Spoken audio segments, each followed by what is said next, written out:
Smokin Gunz podcast. Philip Higginbotham, Leo Yamas, RC Woods. Whoo! What a difference a week makes. What a difference a win makes. Yeah. True. Yeah. Too cool. Winning football games is better than losing football games. Who knew? Most definitely. You're listening to or watching the Smokin Gunz podcast, depending on how you were joining us. We are a podcast that deals with football, professional football in San Antonio.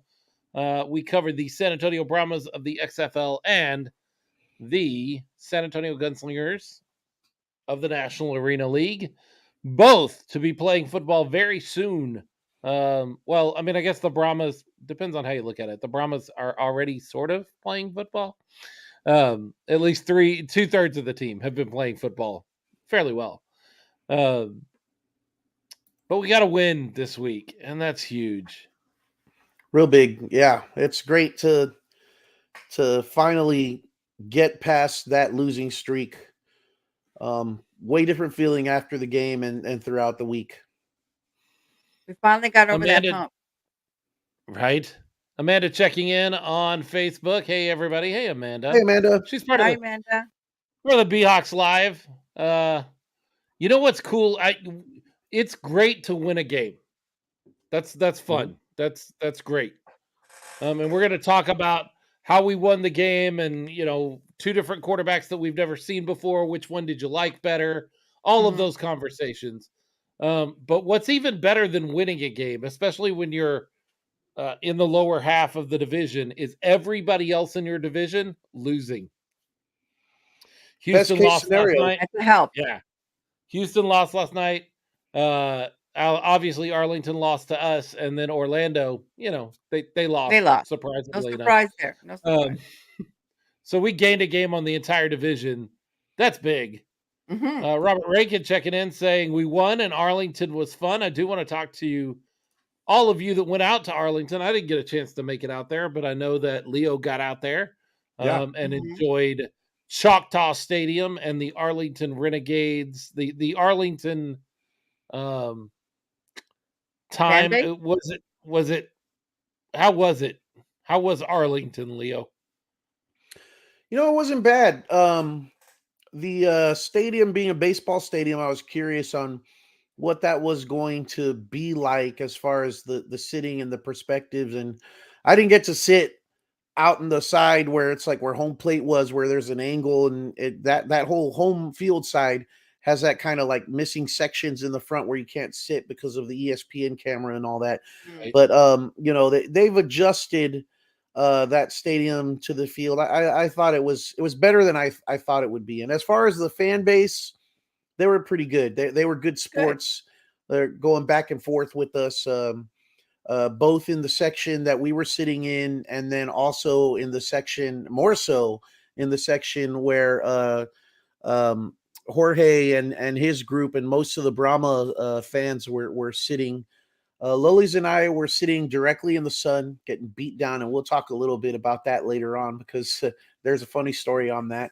I bought our tickets when tickets first went on sale and kind of got right on like the 35 yard line, which is where I typically like to sit. That's the perspective that I prefer on a football field. But the atmosphere was good. The fans that were there, they were supporting their team. Credit to the Arlington fan base. They were nice to us in the tailgate and walking up to the stadium. Everyone was courteous. How was their tailgate? Just as good as San Antonio? Oh, no. Basically the same thing? Paled in comparison to what we're used to in San Antonio. They have a couple of large parking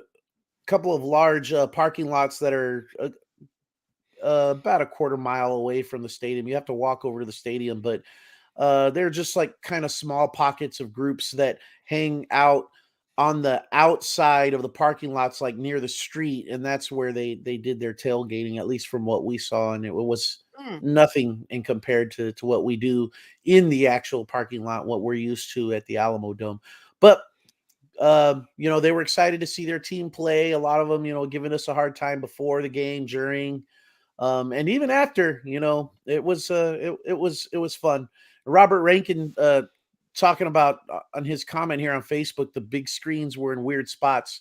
Definitely. I mean, they only have one big screen out, which would be the outfield for the baseball stadium, Right. and no other, jumbotron or big screen that you're typically used to at a football game. And then they had one kind of down at field level for people that were in the end zone that they could kind of look at, but it was like down at field level and off to an angle where if you looked at it, then there's no way you're looking at the game because you're almost like turned in a completely different direction Sure. to see it. So yeah, definitely odd placement, but they do the best they can with a baseball stadium, turning it into a football venue, I think. Okay. So it was a crazy week for Brahmas and Brahmas fans. Remember, as we sat and talked last Monday night, we were talking about what was going to happen at quarterback. Reed Sinnett was injured. We would have to go back to Jack Cohen. It was bleak. Bleak is the best way to describe it because, we just didn't know what to expect. And man, in the time between that show and the game, a bunch of stuff happened. Namely, an injury to Jack Cohn and a trade. And also to Kevin Balaj. Yes. Yeah, losing Balaj was rough.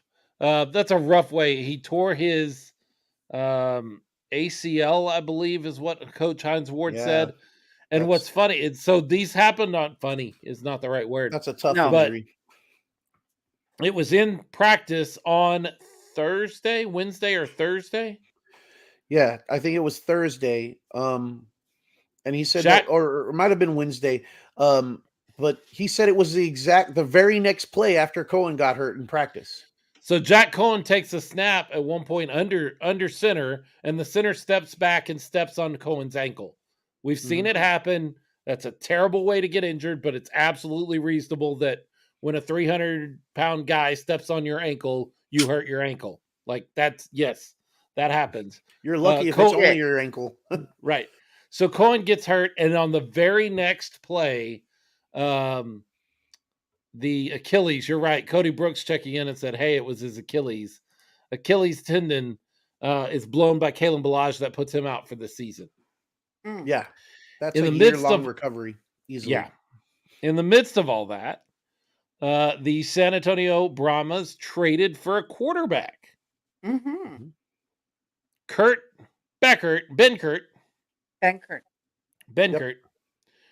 from the Houston Roughnecks. We say from the Houston Roughnecks, he had not been activated all season. His rights were owned by the Houston Roughnecks, but he had not played for them and was not going to play for them. No. They have Silvers. They have McDonald. They're perfectly happy with what they're doing at quarterback right now. They have this guy hanging out there, and I don't know who initiated the talks. I got to imagine San Antonio reached out to them and said, hey, is there any way he would be interested in coming in? Now, he was assigned to Houston and came out very quickly after he was assigned to Houston and says, look, I'm taking the year off.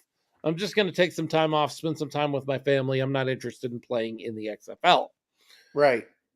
So we traded for his rights. I've got to think they had a conversation before that trade happened with him to find out he was coming to play. He would actually play. Mm-hmm. But we traded away Drew Lewis. Drew Lewis is middle linebacker, was pretty successful in our defensive system, as most of our defensive guys have been. Middle linebacker is pretty important position, right, Leo? Yeah. On the field. That's usually the guy calling the shots out there on the defense. And so we traded that away. Now, there are some out there. There's one out there. There's one person out there. Wonder who that is. Our buddy, Los Mysterio, who I love. Carlos was very upset with this trade. Now, he's a Houston Roughnecks fan. We are San Antonio Brahmas fans. But his point, and to be fair, I understand as a fan his point. You do not give a team in your division a piece that makes them better. Yeah. That is his point is you don't do that, right? However, his supposition is that the league forced the trade to make San Antonio better, and to handicap Houston on some level to make it a tighter division. I don't know about that. I mean, It's a it's big not stretch. outside of the realm of possibility. You know, it certainly is good for the league if there's parity. It's is that let's suppose as Mysterio does that's what happened. Is that fair? It's not. But it is beneficial to the league if that's what happened. We don't know if that's what happened. We'll never know, because if that's what Right. happened, they're never gonna let that out. Mm-hmm. My argument, and it was an argument. Leo got to read like all of it. Oh It yeah, was an argument. I think RC did too. Uh-huh. My argument was you had a piece that you were doing nothing with, Right. and you got something back for it. It was Drew Lewis, a middle linebacker, and Carlos kept saying, but we didn't need that. But you got something you can use for something you were never going to use. something that was never gonna. Yeah, Leo made an incredible analogy. Do you still have that? Do you still remember the analogy that you made? I remember the analogy I made. Yes, This is great. This is exactly what the trade was. Go for it, Leo. Okay, I said it's like you're at lunch, right? And you offer the guy, or you're at lunch and someone offers you a 20-ounce soda for the $10 scratch off ticket you've had in your wallet for a month. You know, that scratch off ticket could be worth a whole lot, but it might be worth nothing. You don't know. But you're thirsty and you want a drink, and somebody offers you a 20-ounce soda. So you agree to the trade. It's not like you were in a hurry to scratch that ticket. It's been sitting in your wallet for a month. Yeah. So Kurt Benkert is your lottery Yeah. ticket here. He could be the thing that saves the San Antonio Brahmas. Yep. He could also flash out. He could be Paxton Lynch 2.0.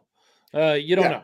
It's like that soda only costs, what, $3 nowadays, a 20-ounce soda, and the ticket costs $10, but the ticket might be worth zero. You don't know. It's unproven until you actually scratch that ticket.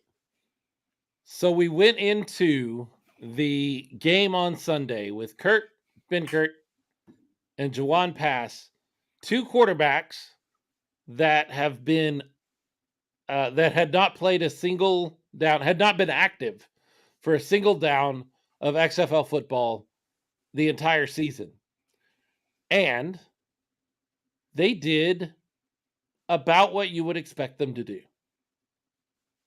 I mean, Jawan Pass wasn't great. He opened up a completely different side of the offense that we had not seen before, because he is mobile and he had some escapability, and he could run 6, 7, 8 yards and could slide like a normal human being. Feet first. And he knows how to slide, folks. Feet first, slide the whole thing. He did open something up, but then he made some really head-scratching decisions at times. And the coaches, if you were watching the broadcast at home, saw it. They saw what he should be doing with the ball before the play starts.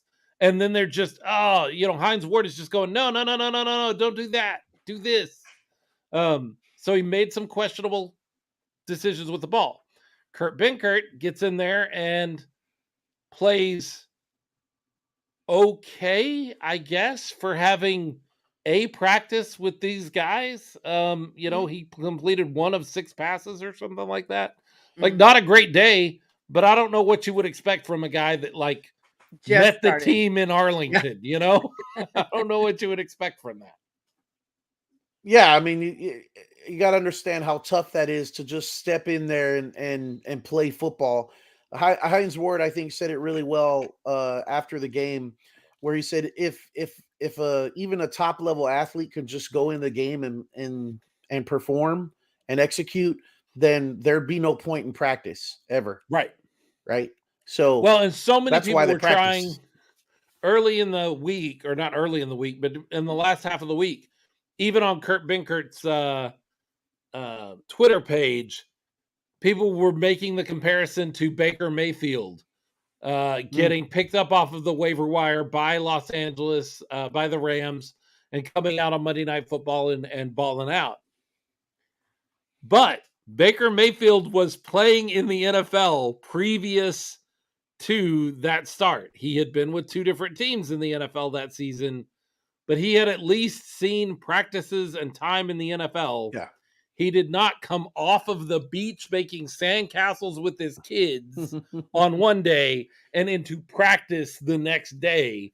Yeah. That's a big swing. That's a big ask.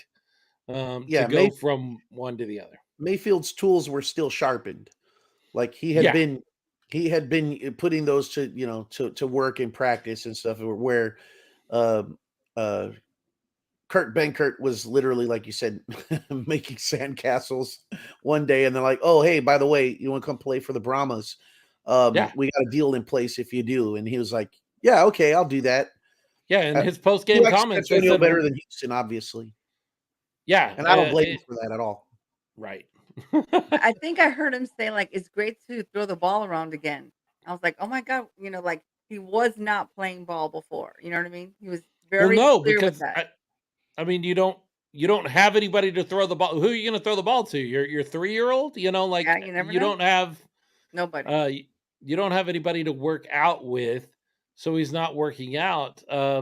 In his post-game comments, they asked him what he was doing on Wednesday of this week, and he said, I was making sandcastles with my kids. And I got a phone call, and I got on a plane at 5 o'clock the next morning and was at practice that morning. So I don't know what more you would have. If Kurt Benkert had been able to come in and lead your team to victory on a day's worth of practice, he doesn't belong in the XFL. Like, that's an NFL level guy. If he can come in and make that sort of difference, then that's the case. Been playing, right? Yeah, and on that, and we discussed this, Philip. Despite that, so like you said, we have 2 guys coming in, basically not having seen the field at all. One guy not having seen practice, but another guy having seen practice, having studied the playbook, been around since the beginning, and we put them both out there. Coach Hines Ward put him out there. Couple series started with pass, then a couple series for Benkert, and you're asking with this show that the headline, which QB did you like better on Sunday? Yeah. So if you're looking strictly at stats, the numbers, then pass had a slightly better day than Benkert did. If you're looking at least in production numbers, say slightly, passing yards, yeah. I mean, well, yeah, better. But as this question that just got posted on the Facebook feed here from Cass Woods, do y'all think Ben made other Brahmas players step up their game? That's something that we kind of touched on in a discussion, Philip, when we were texting back and forth during the game.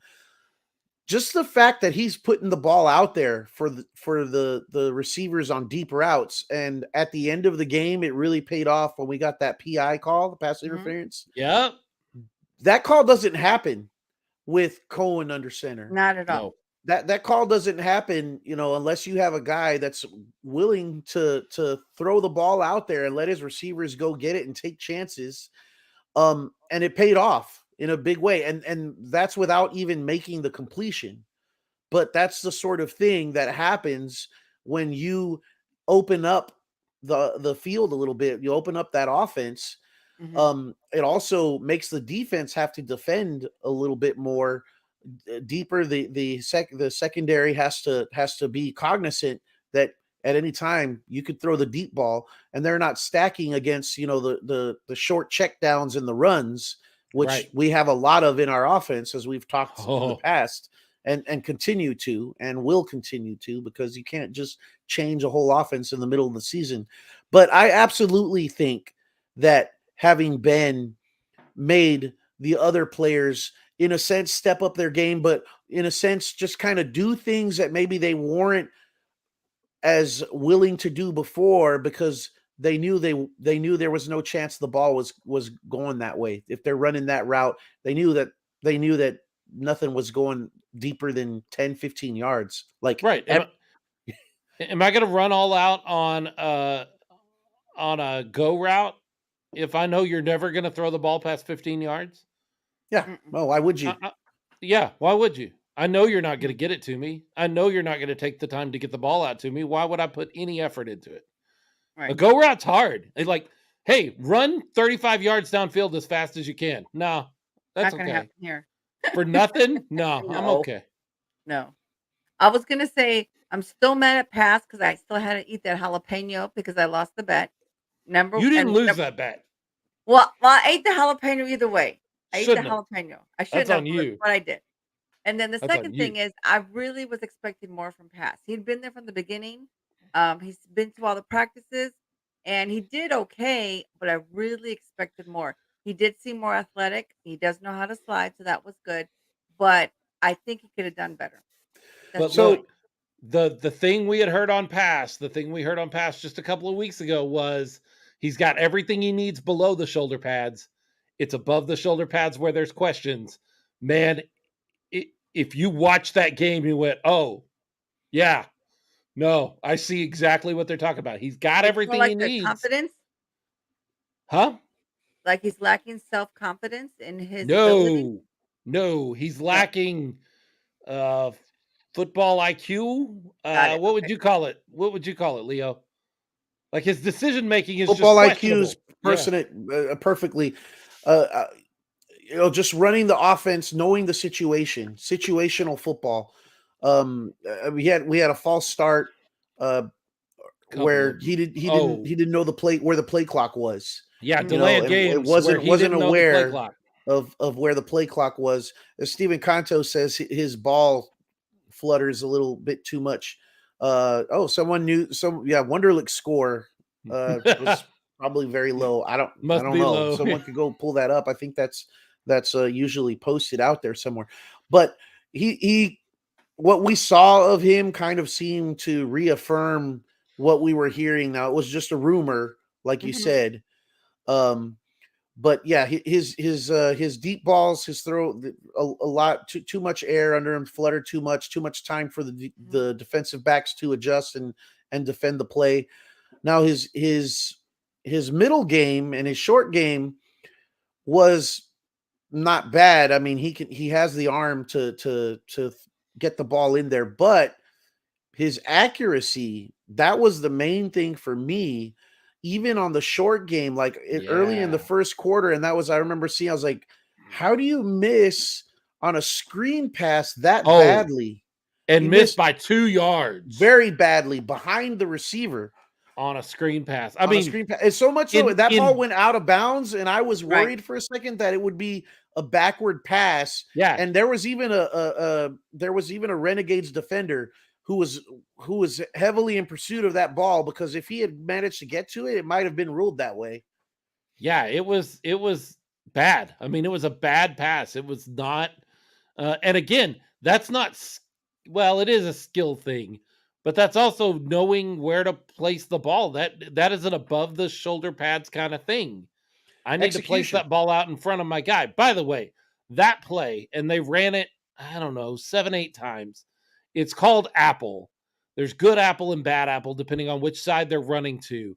I would be totally okay if I don't hear the words good Apple or bad Apple for the rest of the Brahmas season. That play, that little one-step screen to a wide receiver, every defense in the league knows that's what we're doing on that play. Yeah. Everybody.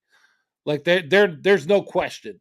And that brings me to another point, because I know if you were watching the broadcast, now you guys that went to the game haven't had a chance to watch the broadcast yet, may have missed this, but there were about 3 different people, all of them, I think, on the Brahmas side of the ball, on mics at the game, that said our offense is it's not all that complicated. It's really very simple.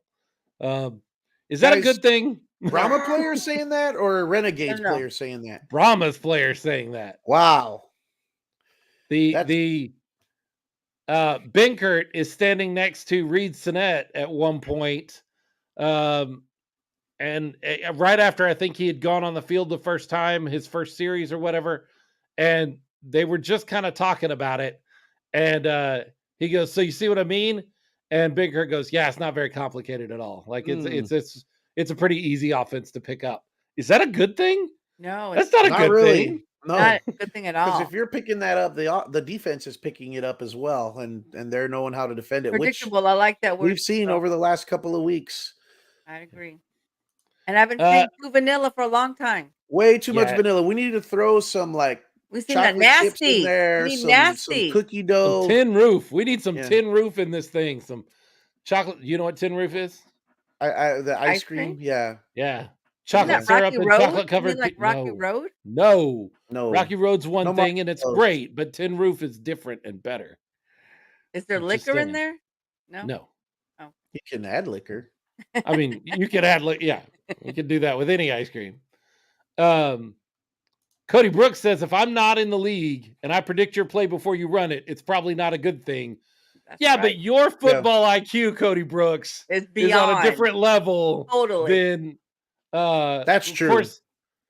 course, this is the level of player that you're playing against. Cody Brooks is a guy that should be in the XFL. We love him. If there was Yes. petition, I would sign it to get him into the XFL. I would too. This is the skill Agreed. level and football IQ that should be in the XFL. He's telling you right now, Cody Brooks is that level player, and he's telling you he can watch and he knows what they're doing before they do it. He's a defensive player, and he's able to read the offense and know what's going on. He can before Tony you do Romo it. the game. That's not good, because if he can do it, the defense, all their defense can do it. So Robert Rankin says maybe the knock on pass, it's simple and he's still not picking it up. That's a good point. If it's a simple offense and he's still making some reads that are questionable, let's call it that. Then yeah, I mean, well, I think Coach Ward kind of said as much and said it when he said that, he did not intend to play pass this entire year. right. Because he said he still needs some time to develop. And he had picked him up because he saw something in him that he thinks he's got the tools, but he needs development. So if you have the tools, but you're lacking something, then what's that lacking? What is it that you're lacking? It's got to be a mental aspect, right? And Ward has talked about that over and over again over the last couple of weeks. But he put him in the game not because it was a decision that he wanted to do. It was because he had to. Right. Yeah. And So- not to knock past too much. I mean, we saw some of the things that we kind of heard and that kind of like I said, reaffirmed that.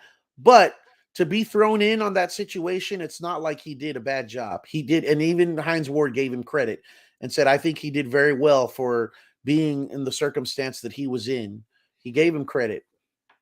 My mantra for the last 2 or 3 weeks has been any offensive production at all and you win these games. What I saw from these two guys, a guy that is not seasoned enough and Coach Ward does not feel comfortable putting on the field yet, and a guy you got 3 days before the game, was some offensive production. Not much. They didn't give you any touchdowns. They moved the ball close enough for the number one player on your team right now. That's John exactly Parker Romo is the most important part of this team right now. MVP. Yeah. That's exactly what I was going to say. When I said, hey, I was going to say all they had to do in this game was get John Parker Romo an opportunity to kick that ball through the uprights, and he did it repeatedly. Hands down, best kicker in the league. All apologies to all the UTSA diehards that were really wishing we had, that the Brahmas had picked up Hunter Duplessis in the draft, and were really disappointed. Some people even said they were not going to go to the games because of it. Too much, please. And here we have John Parker Romo, just phenomenal. Phenomenal. He's going to get a shot on an NFL team after this We're gonna season. have him I have for a no limited doubt. time. There's a lot of bad kickers in the Limited. NFL. There are a lot of Yes. bad kickers in the NFL. I'd love to see another Romo in Dallas. I'd love it. Love it. I'd love to see another Romo in He's Dallas. going to the NFL. He's not going to be with us for very long. I can tell you that. No, not at all. Stephen Contu says 51 yards passing will not win many games. Sir, I am looking at the stats right now, and it was 59 yards passing. Thank you. So 51 might not, but 59 can win games. It does help. Jawad Pass had 57 yards passing. Kurt Benkert had 2 yards passing. 1 for 6, 2 yards. But again, I don't know what you expected from Kurt going out there. I will be very interested to see what this game in Vegas looks like with Kurt. I expect Kurt Benkert to start. I expect him to be your starting quarterback. I think Pass will be active unless you're going to find out what Hines Ward thinks of Jack Cohn this week. Because if it is Kurt Benkert and Jack Cohn, you may find out what he thinks of Pass this week. Because if it's Kurt Benkert and Jack Cohn, he's really not a fan of Juwan Pass. Because to me, they gave you just enough. Not barely enough, but they gave you just enough to win this game. And they can do that. And with some time and some time with receivers and some chemistry, maybe Benkert, hopefully Benkert gives you more than 2 yards passing. Juwan Pass, by the way, again, I'm looking at stats. Here's where he shines, because this was something Jack Cohn was never going to do for you. 4 carries for 21 yards. That is something Jack Cohn was not going to give you. And that's exactly why I don't think Cohen comes back next week. I think it's Benkert and Pass, just like it was this past week. In my opinion, even if Cohen is kind of healthy, they may use the whole we're going to give you an extra. We don't want to rush you back, type thing. Sure, we don't want to rush you back. In fact, take the rest of the season. Get very healthy. Jack. It's funny. I was on the X-Fan show on Thursday of last week, and somebody popped on and was like, "Oh, you're all down on Jack Cohen now. You Brahmas fans were all about Jack Cohen the first couple of weeks of the season." And I was like, wrong. "Yeah, no, I was there with you. Jack Cohen has regressed. He's gotten worse through the season. So now I do not feel the same as I did about him the first couple of weeks of the season. He's not as good now as he was then." Yeah. That doesn't mean that I'm wishy-washy. I'm not a hypocrite. I can be a hypocrite and wishy-washy both. I know that. But that's not, in this case, what the deal was. It is that Jack Cohen has gotten worse. He has passed my thresholds for what I'll put up with at this point. Viva Texas says he got the yips, plain and simple. I like what Viva Texas actually said in his comment just prior to that. He said, we had better offensive morale and production with guys with 2 days of practice. We did. Think about that. What does that say about the other guys on the offense and their comfort level with 2 guys that came in and only had a couple of days? And you could see the difference in those guys versus what they were with Cohen under center. I think everybody believes in Cohen. It's a team. They like Cohen. Cohen's a likable guy, but after they were just like the fans. After 4 or 5 weeks of seeing the same thing over and over again, they knew what they had. And they saw a glimmer of light. Yeah, they saw some hope, some potential. Yeah, and I think that's what they saw with changing the quarterback. Yeah, very very good point there, and that's why I don't think Hines Ward makes that change going into next week with Cohen coming back. I think he wants to keep that spark, and you never know what may happen with Benkert. Worse things have happened. I don't even want to say it, but if for whatever reason something happens where Benkert must come out of the game, if Cohen comes back in, everybody's going to be like, "Oh, we're back to that again." Right. And for those who aren't watching, I was trying to imitate running for Pat. That's my imitation of running. Viva Texas, it was visible on the sidelines from the stands. Nobody on offense was hanging their head in the third quarter. Let's talk about the third quarter for a second, because that almost came back and bit them again. I know. Almost in not good. exactly the same way that it did in the previous week. They threw an interception early in the third quarter and then allowed the Arlington Renegades to come back and score and kind of take control of the momentum of the game. That's exactly what happened in San Antonio the week before. Right. And that's what happened here. But give it up for one of the greatest catches in football ever. That touchdown catch, Yes, by the Arlington receiver. Gosh, I don't even remember his name, but that catch was amazing. He's it was. not on my team. He's not my player. Wow. We Wow. appreciate good plays, and that was a good play. From the angle I was watching it at, I didn't think there was any way he was going to make that play. If No. anything, I thought it looked like it was more likely going to be intercepted than caught. Yes. But yeah, credit to, and I don't remember the receiver's name either. If anybody wants to chime in that knows it, Winningham is Canto says Winningham. Give him credit, but I can tell you exactly what happened. I can tell you exactly what went wrong. So what you were there in the stadium. You were there for the third quarter when things went all wrong, and then when we took control back in the fourth quarter. What changed in the stadium on Sunday that made the difference for the San Antonio Brahmas, Leo? I could tell you exactly, and I alluded it to her earlier, and I said I had a funny story that I was going to say. Oh, that's right. The change was Lolis and I took our butts and went back out into the sun where our original seats were and did that for the entire third quarter. I mean, we were getting the sun beaten down on us the entire first half.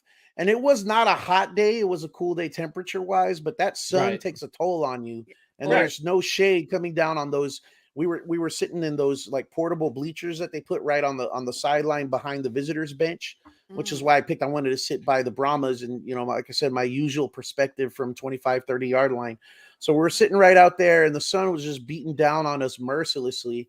Oh, we knew that it was going to be a sunny area. So we had put on the sunscreen and all that good stuff, but it didn't matter. I mean, we had a couple extra bottles of water that we got before the game started it didn't matter. That sun was beating down on us. And I kept looking over to my left, looking at the end zone, and I could see the other primos over there with Jorge and Steven Canto and the Captain Brahma and everybody else that was down there. There was a whole section full of yellow and black having a good time.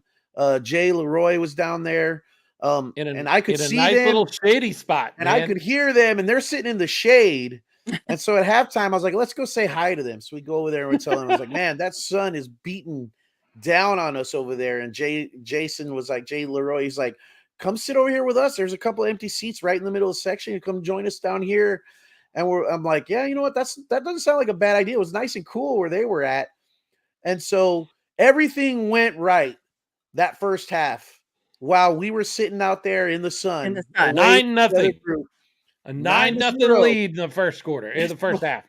So, and I am a superstitious person when it comes to sports. I'm that type of person where when things are going good, the Spurs games or Broncos games or whatever I might be watching and things are rolling, I'm like, okay, I'm staying in my seated position. I'm drinking I drink from the same cup every football game, every game. I do all kinds of stupid things that most sports fans could probably relate to, being superstitious. So we're sitting down there, and my wife that's kind of rubbed off on her. She's a little superstitious as well when it comes to sports and not really anything else. So we're sitting in there in the shade, and we're enjoying ourselves for the third quarter. And it was rowdy down there, loud. There was a lot of banter between the Brahmas fans and the Arlington fans that were around that area. And between before the snap on every play, Brahmas fans are yelling, hut, hut, hut, hut, hut, trying to get maybe a possible false start. It was just a lot of fun being loud, and everybody around us was having a good time and kind of jabbing at each other. Yeah. But the Brahmas, that's when everything just imploded on the third quarter and everything started going wrong. And I'm sitting there going, oh, shoot, we should not have come down here. We should not have moved because look what's going on. And then all I needed was Dolores Lily. She looks at me and she says, I can't understand what's happening on the field from this angle. You know, we're in the end zone. You're seeing everything front and back only. And she's like, I can't see what's happening. I can't understand the play. I don't see, the perspective is off for me.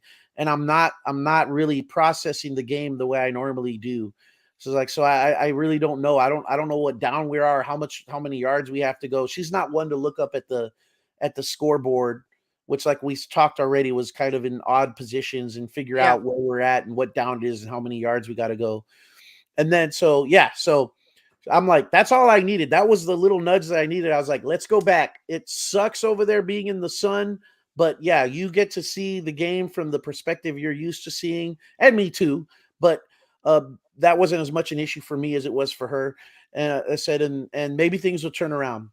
I'm not kidding you, man. As soon as we get back over there in the sun's beating down and we're suffering out there, everything turns around. I started messaging Steven Canto. I'm like, we're ride or die fans, man. We're out here, excuse me.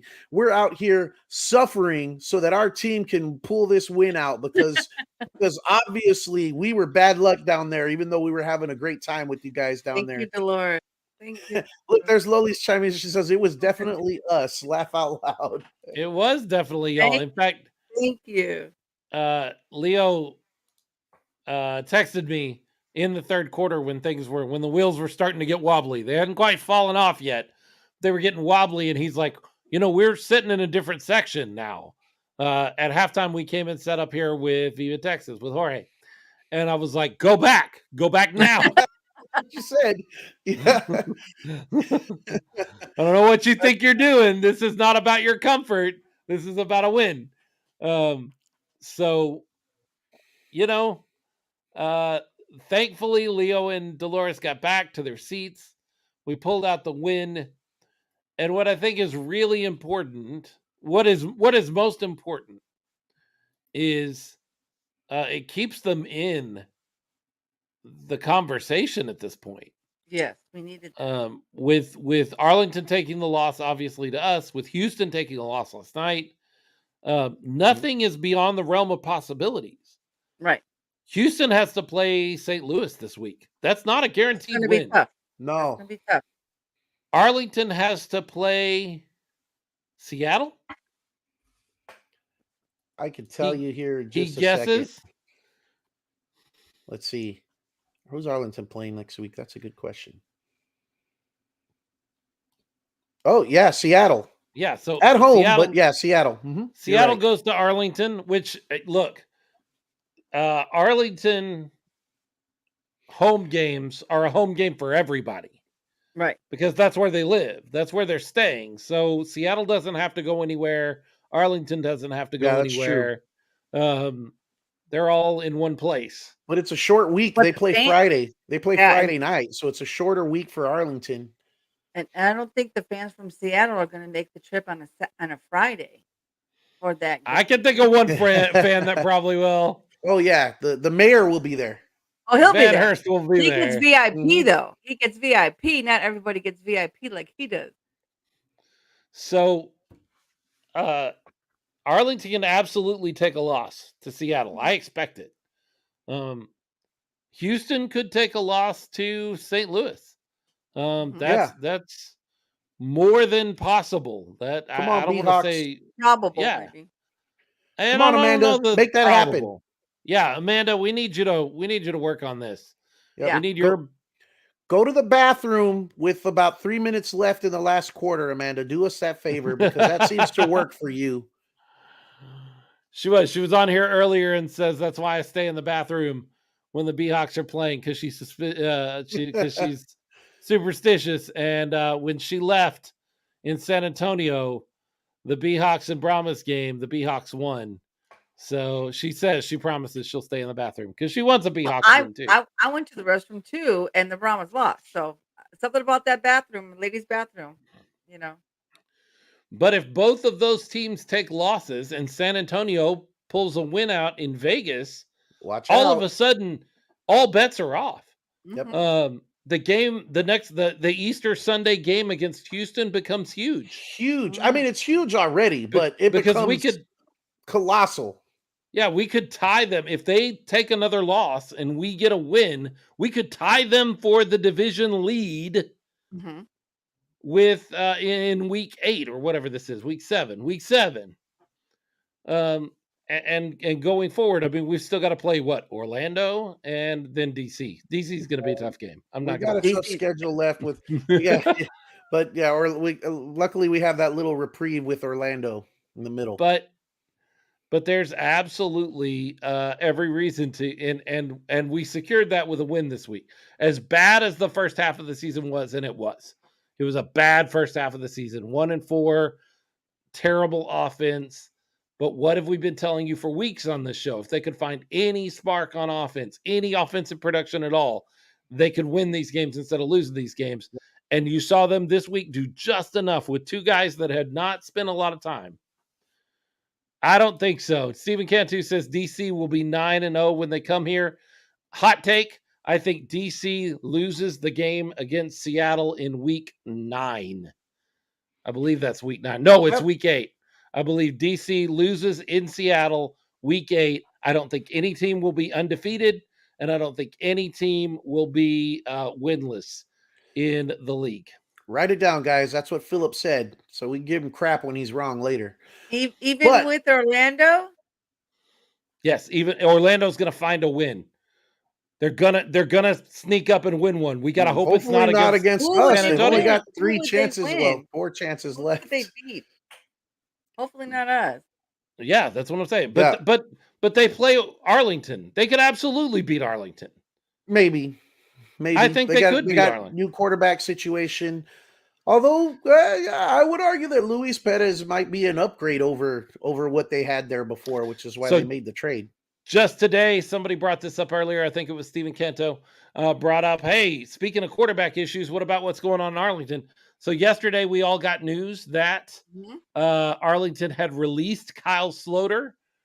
We were talking some about that before the show, Leo and I, and he has been very not nice to their coaching staff in sideline interviews. He did it again on Sunday. And I think they just had enough. They were just like, you know what? Enough. We're not doing enough for us to go and badmouth us on the broadcast. Like, you were not good enough on our team. We're not going to miss you if we cut you. And so they just cut you. Cut Kyle Sloter. But that left them with a position to fill. And then the really more interesting thing happened to me. Kyle Sloter getting cut, like, who cares? That doesn't really bother me. But then Arlington today makes a trade. They trade a linebacker. Oh, I thought you couldn't trade a linebacker for a quarterback, Carlos. They trade a linebacker for Luis Perez. And now Luis Perez, who has been the on-again, off-again starter for the Vegas Vipers all season long, is now in Arlington in week 6 of the season, attempting to grab that second playoff spot in the South. Is this a good move? Did Arlington make their team better, Leo? I think so. I will take Perez. Perez. That's how you pronounce it. It's not Perez. It's Perez. I will take Perez over Sloter and Plitt. I would. Now, Sloter's not an option anymore. Yeah, not anymore. But I'm just saying that's what they had, and now what they have. I would take Perez over those guys. He has his lows, but he's had some highs, and his highs have been much better than what either of those guys have shown us so far this year in the XFL. I like Perez. I think that's an upgrade. His XFL 3.0 or 2023 season has been one that I would say is completely summed up in the word inconsistent. He has been the most inconsistent player, quarterback that I've seen. Sometimes he can go out there and just take a game over for you. Other times he can go out there and throw the game away. He literally threw the game away against DC. He gave them 2 pick sixes in the second half of that game. Like, he threw the game away for Vegas against DC. Dirty in here, man. He's calling DiNucci for the Ben DiNucci for the MVP. Man, you want to talk about a guy? I don't understand a guy that can turn the ball over that much and still be decent. Man, I just don't understand Ben DiNucci turns the at ball all. over a lot, but he's also leads the league in passing yards and just Brett Favre kind of oddness going on with Ben DiNucci. You take the bad with the good with that guy, for sure. I guess. Yeah, so Luis Perez. There you go. Is in Arlington. Does that scare you at all, Leo? Are you now worried about Arlington holding on to that second spot? No, I'm not, because and this is why. Brahmas don't play them again. So we don't care about that unless somehow the entire division flip-flops and it's Brahmas and Arlington in the playoffs and Houston misses. And I don't think that's going to happen. So they can do whatever they want to do. We're past them. We've played our two. We split it. We have if we have the advantage because we beat them by more points than they beat us, and that's all we care about now as far as Arlington is concerned. They've got remaining on their schedule. They've got Seattle, they've got Orlando, and they've got DC, and then Houston. They've got an awful hard schedule coming up. Come on, Drew. Yeah. 3 of those are losses, even with Luis in there. Like 3 of those are just losses. Oh, I was gonna say, come on, Luis, come on, Perez, help your team beat Houston. I mean, we got to get behind him on that one. I mean, and how sweet that would be. I know you said it's not going to happen, but how sweet that would be for DC to come down into the Alamo Dome, into La Casa, the last week of the season, and they're undefeated, and the Brahmas take them down and give them their one loss to get into the playoffs. So I mean, that would be pretty sweet, actually. We're gonna switch gears here in just a second and start talking about the San Antonio Gunslingers. But for so many of our folks that are listening right now, they weren't with us last season with the San Antonio Gunslingers. So I have to just let you know how this worked out in the National Arena League last year. The San Antonio Gunslingers came into the league as an expansion team and began the season by losing 5 straight games. In a 7-team league, you're never out of it until the last few weeks of the season. And so after those 5 losses, they actually started playing really good football. They had actually been playing decent football the whole time. They had just been coming up on the losing end of games. Then they began to figure out how to win. And they challenged for a playoff spot right near the end of the season, all the way up until the last week of the season. I don't think they were eliminated until the very last week of the season. And you really saw a change. By the end of the year, it was a completely different team than the team that started out. This is possible. That the Brahmas are one team at the beginning of the year, and by the end of the year, everything has changed. By the way, that's also possible for Houston. Viva Texas mentioned it a second ago, but he said, hey, with Wade Phillips, man, he's always collapses second half of the season, and it's happening again. That's entirely possible. Look, they've taken 2 losses in a row, and there's no reason why they may not take 2, 3, or 4 losses in a row, because if they lose to St. Louis and then come in to play us in the Alamo Dome and take another loss, that's 4 losses in a row. That makes them 4-4 all of a sudden. Let's go Battlehawks. RC, what's up? Well, I just wanted to mention, because I know we're going to be talking about Gunslingers. We need to start talking about that Easter Sunday game. And the reason I say that is because it's hard. We're going to have the attendance, I think, is going to be low because of Easter Sunday. It's at 2 p.m., which is a good time, just wrong day. So the Brahma Mamas, we talked about doing a Easter egg hunt. However, that's going to be really hard to manage. So what we're doing is we're asking every person who's going to tailgate to, get the 12 eggs that they can get at Walmart. You can fill them up with whatever you want, and then kind of hide them in your tailgate, in your area. Yes. I hate to do this live on the show. This is a conversation I'd much rather have in. Please, please, please do not have little kids hunting Easter eggs in a parking lot. Please. That sounds like bad news all over it to me. Find a safe way to do that. But I don't like the idea of little kids running around in a parking lot looking in hidden places and popping out of hidden places. That sounds like bad news. Bad Please news? find a better, safer way to do that. That scares me. Find a safe way to do that, because parking, kids running around parking lots and getting up under cars or around little cars and then running out in front of somebody in a parking lot. That sounds like bad news. There's probably a safe way to do it. Let's find a real safe way to do that, because It'd be that sounds scary easier to to me. do that if you're confine it to a small portion of the parking lot, and it's later in the tailgate when most cars are situated in that area and parked already. Yeah, maybe so. Yeah, I think that'd be fine. But hey, you bring up a good point, something to think about That's a good point. as we're planning it. Yeah. And Yeah, then for the other sure. thing is we're trying to find a volunteer to dress up as the Easter Bunny. So anybody want to volunteer, just let me know. Ooh, Viva Texas saving the day. Trick or treat style egg hunt. Bring your eggs to the tailgate, and then the kids walk around with their basket and do kind of a trick or treat at each That's what I was trying little to say, spot. that each tailgater who You comes, said you were going to hide them. no, what I said was that each tailgater bring 12 of their eggs, and they hide the eggs there in their spot. So the trick-or-treaters, I mean, not the trick-or-treaters, but the kids would come by from tailgate to the next tailgate to the next tailgate and find the eggs. So they're not running around. They're just taking the route of the tailgaters. Okay. But we'll see. It's not final. We're just in discussion. Sure. That's going to be fun. I mean, tailgate is going to be fun.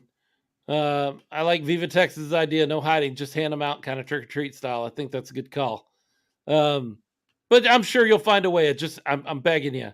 A parking lot with cars moving around and little kids sounds like a scary Hot idea food. to me. Oh yeah, I didn't even think about that side of things, but you're right. Stuff like that. Yeah, it's just stuff to think about. Yeah. Yeah. We'll find. It's good to think of these things 2 weeks out. Yes, that's right. for That's why we sure. talk about it now, so we Good can to get think more of these ideas. things 2 We weeks need out. volunteers. We need assistance. So, but we're gonna do something having to do with eggs, and hopefully we can get a volunteer to be an Easter Bunny.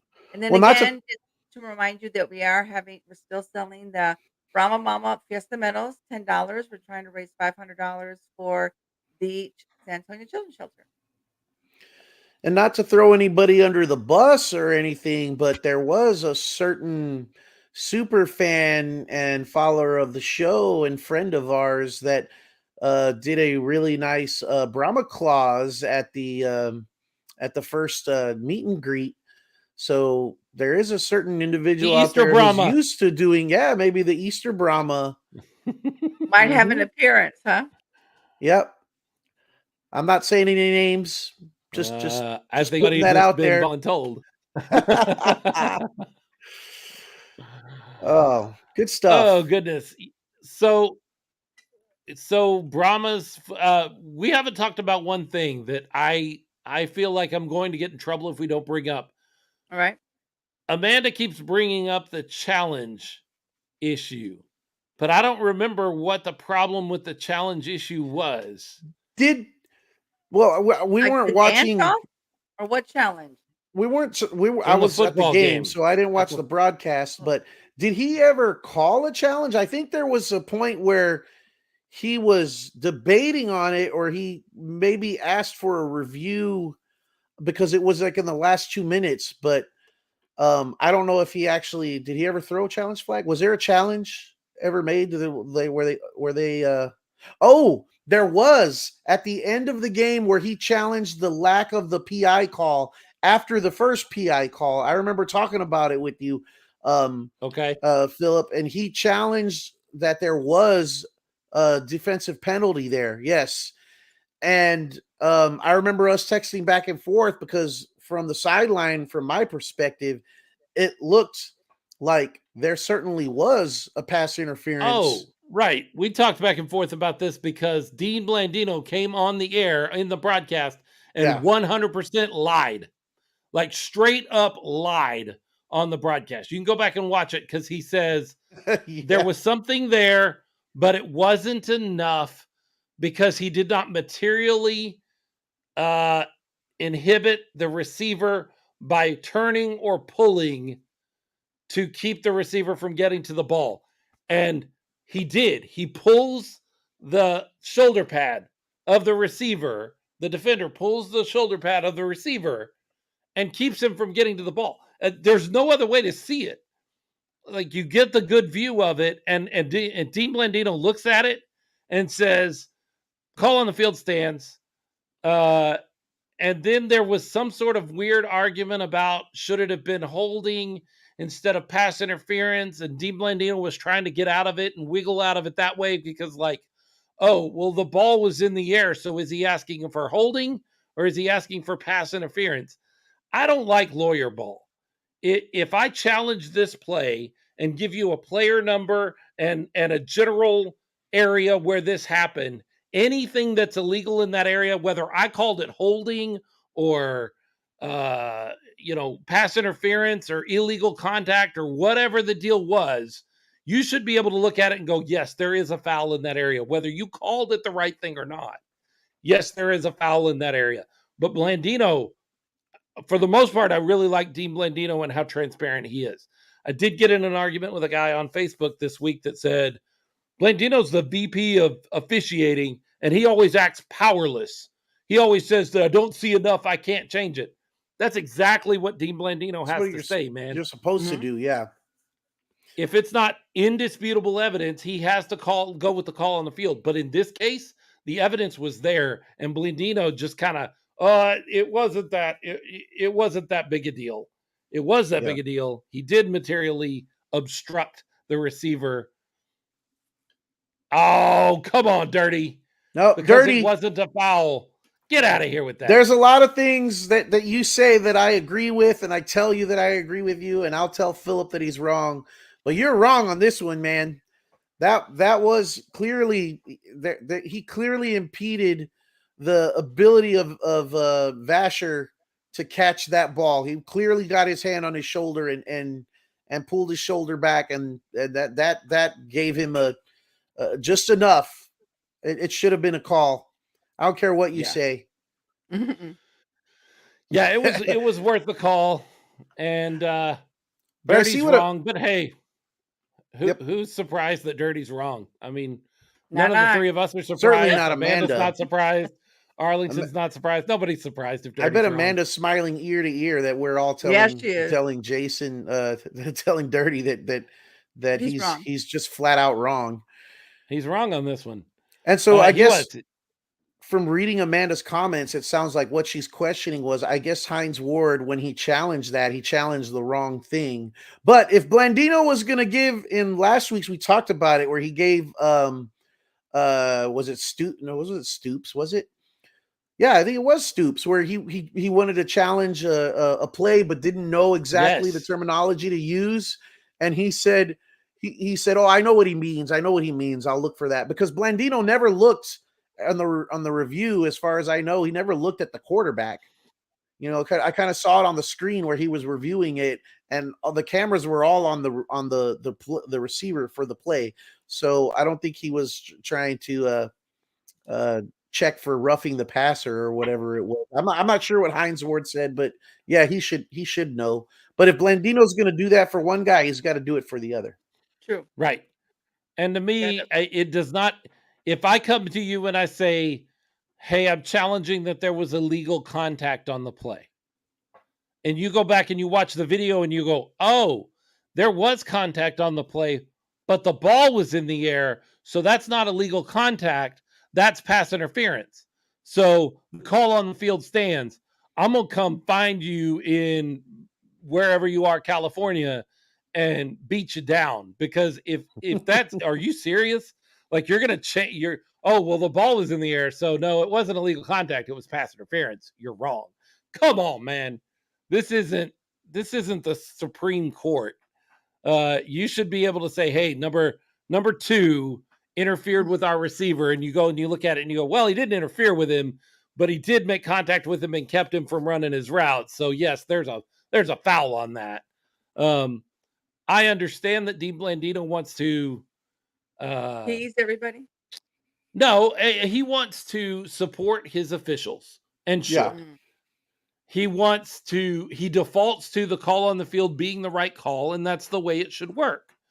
But in this particular case, there was clear evidence that something outside of the rules of the game happened, and he just kind of tried to weasel his way out of it any way he could, and that bothers me. Yeah, that would have been a first down on that drive and possibly led to more than just the field goal we got out of it. But we got the field goal out of it.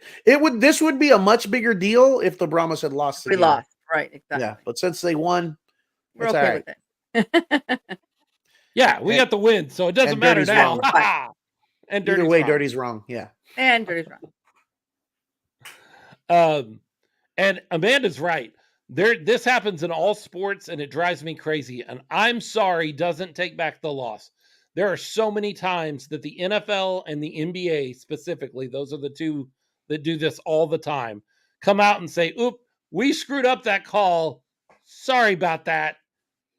That's it. Don't even do that. Like, don't even say that at this point. You shouldn't. It doesn't change anything unless you're going to go back and let us start the game from wherever you messed up, which is never going to happen. I think it's happened one time in the NBA for the last 2 minutes of a game or something like that. But don't come out and be like, "Oh, you're right. We messed that up." And you can change it during the time. I don't understand why Dean doesn't have more power. He reviews every play, and more than one game is not going on at one time. I think Dean Blandino should be like Sky Judge. Remember Sky Judge in the AAF days where they reviewed every play as it happened and they could call things that got missed on the field or correct calls that were done wrong on the field? I don't understand why Blandino isn't doing that. Like, he's watching every one of these plays. He's watching the entire game. I don't see why he can't come in and be like, "Hey, that was illegal contact. They don't even need to throw a challenge flag. You guys missed it here. That's illegal contact," or whatever the case. Yeah, but then that's the whole thing about backing your officiating crew, and if you're doing that and second guessing them all the time, then that could be a bad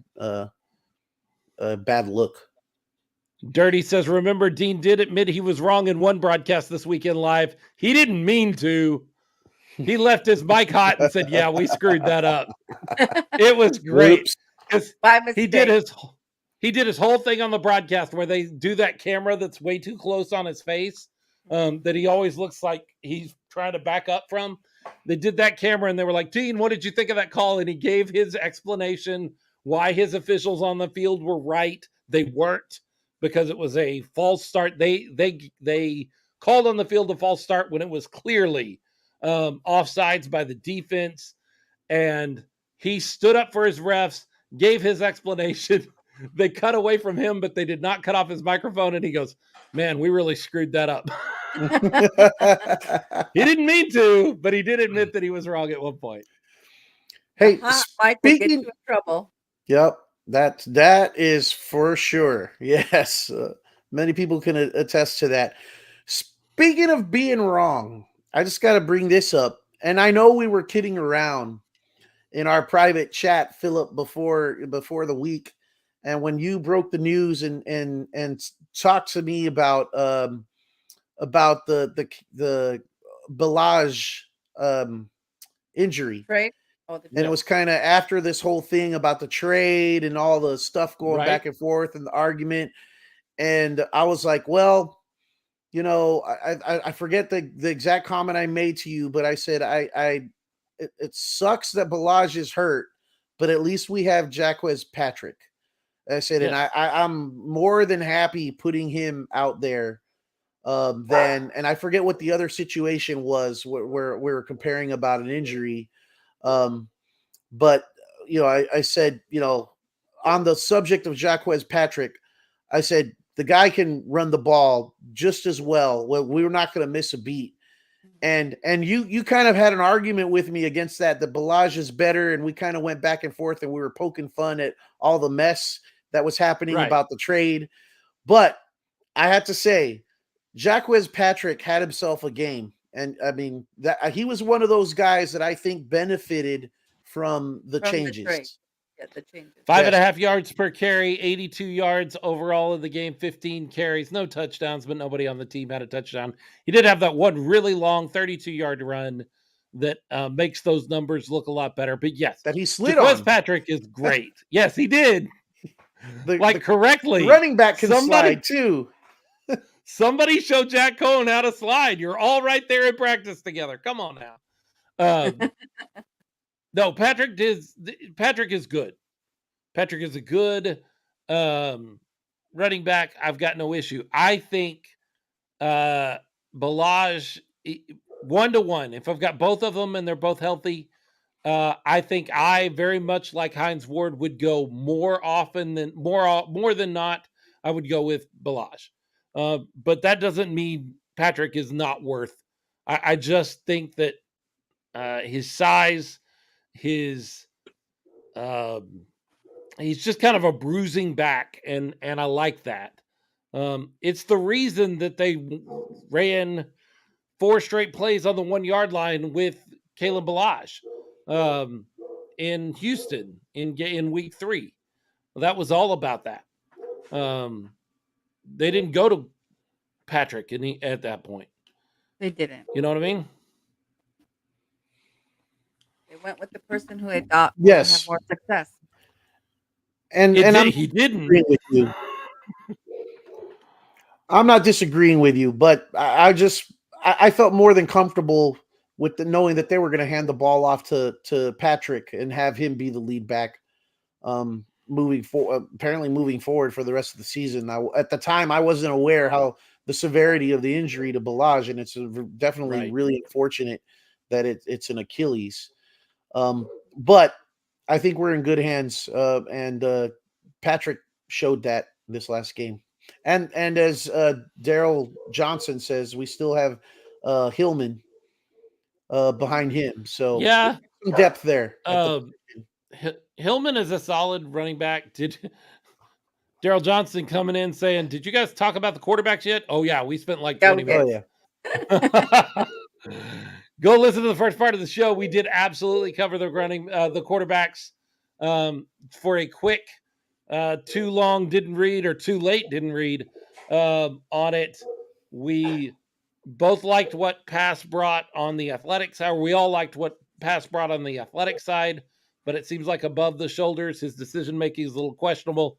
We're all very interested to see what Kurt's going to do with a full week of practice. And I think he's going to start your game on Saturday in Vegas. I think Kurt Benkert is your starter, and Juwan Pass will come in certain situations when they need that athleticism, which I'm fine with. That's working in other teams in the XFL. I'm fine with it here. Let's give it a try.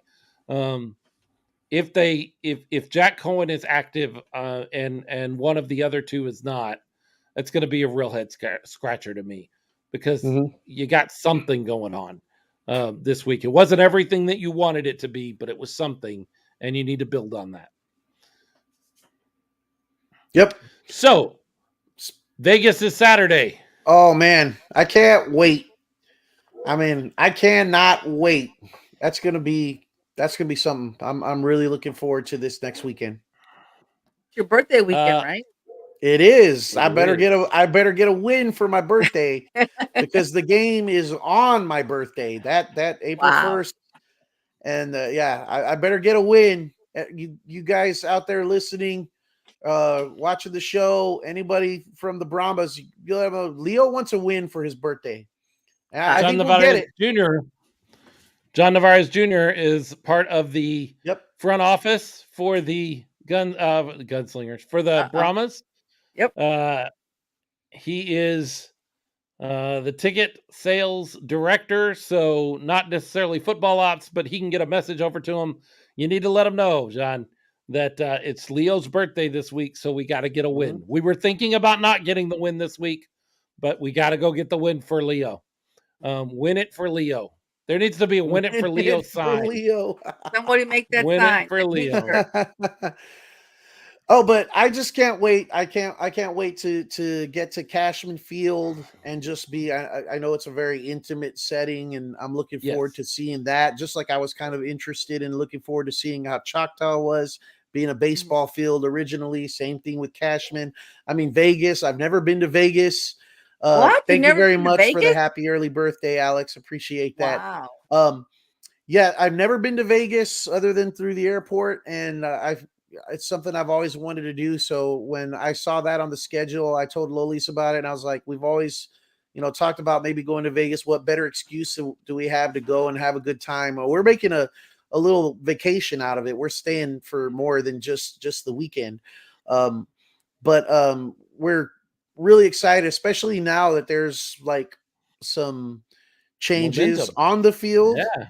And there's things, there's momentum. Exactly. That's exactly right. And I know there's going to be some of our Brahmas primos out there joining us, which will be exciting. I know Greg and Kim Nelson are going to be out there. I know Viva Texas is going to be out there, and we'll have a good time with other Brahmas fans. So one thing, just sidetrack just a minute, but I need to bring this up. If anybody out there listening to this, and you can share this, you could let others know. If anybody out there knows of any Brahmas fan, Vipers fan, XFL fan that's going to be in Las Vegas on April 1st and just for some reason is going to be there but wasn't quite sure about being able to make the game or not able to go to the game or needs tickets, I have 2 tickets available, second row, right about the 25, 30-yard line, which is where I like to sit. I've said that before. Second row that are available, and I will happily give those away to any XFL fan, Brahmas fan, Vipers fan, doesn't matter. If you can be at the game, I have 2 tickets for you. Just reach out to the Smokin Gunz podcast and let us know, and I will get back to you and we'll figure out how to hook up, and I will get those tickets to you.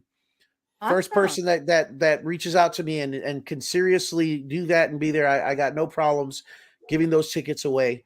I got an extra pair, and I'm going to give those away to whomever can use them. That's great. That's a great deal. You're giving on your birthday. That's amazing. Yeah, he's giving people a gift on his birthday. Look at that. Wow. What a guy. That's incredible.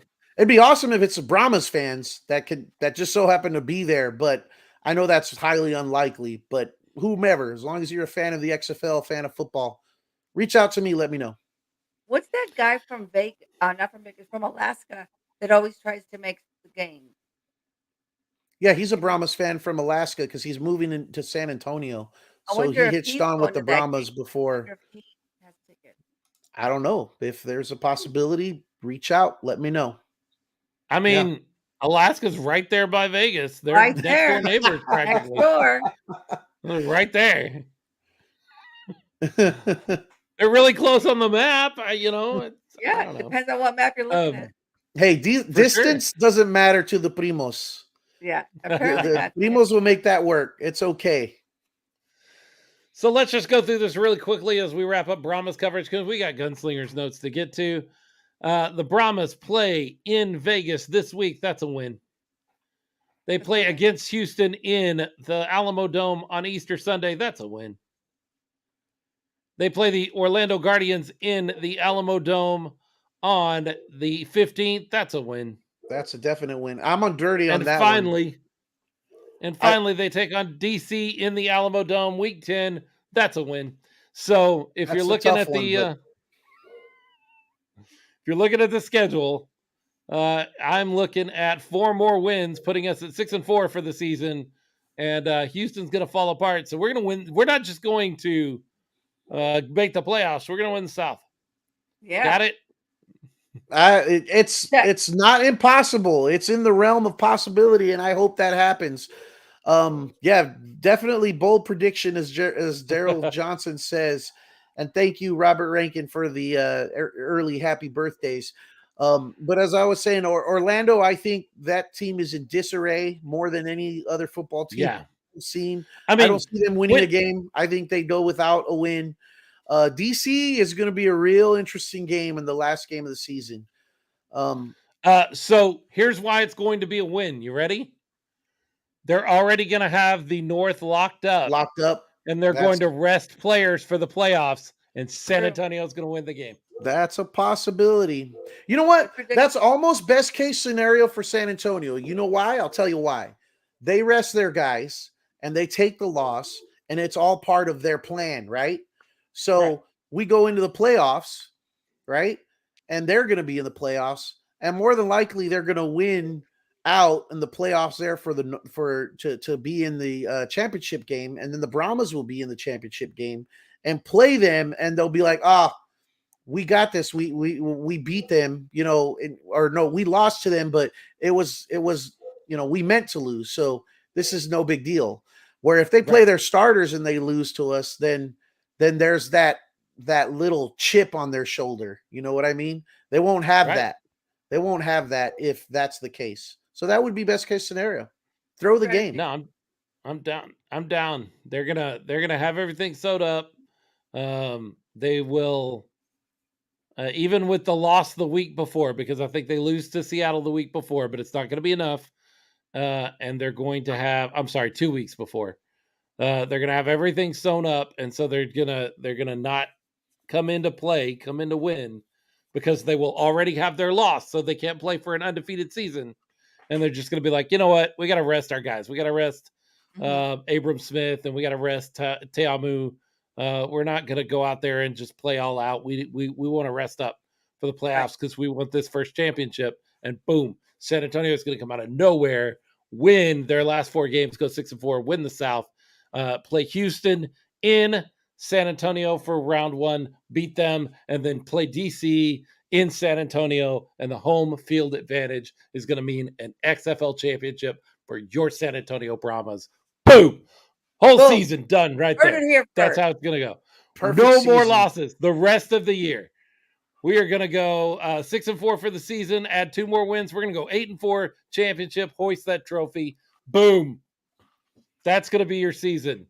I've just already told you. You don't even have to watch any of the games. I just told you how it was all going to go. I told Philip, you got to go to the games. For a challenge, if that's not correct, would you go to the games? Shave your beard? No, false. That is not going to happen. No. If you're wrong, Philip, RC has to eat a jalapeno. Yes. Why me? How do we go? Because apparently RC will eat jalapenos even when she isn't wrong. Right.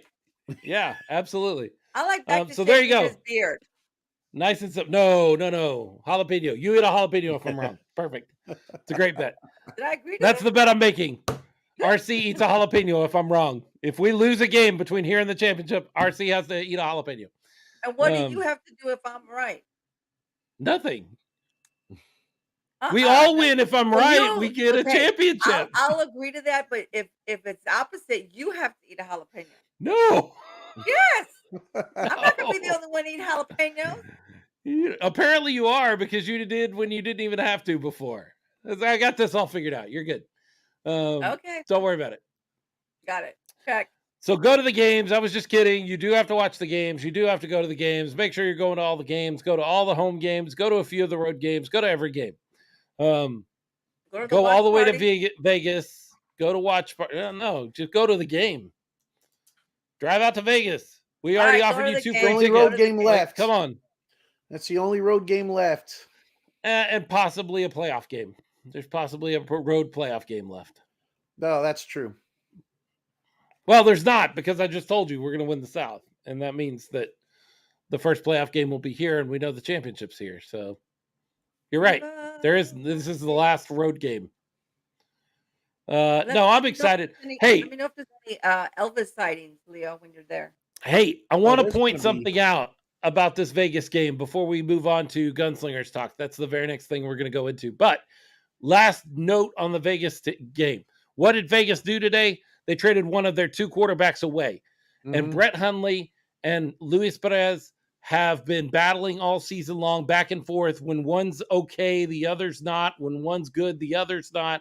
They don't have that anymore. They have Brett Hundley and somebody. I don't even know who their third guy on their roster is. But what Maybe that Kyle means Sloter. to me, I mean, it has to be somebody that played in that first game, because they did not have Brett Hundley active in that first game. That's true.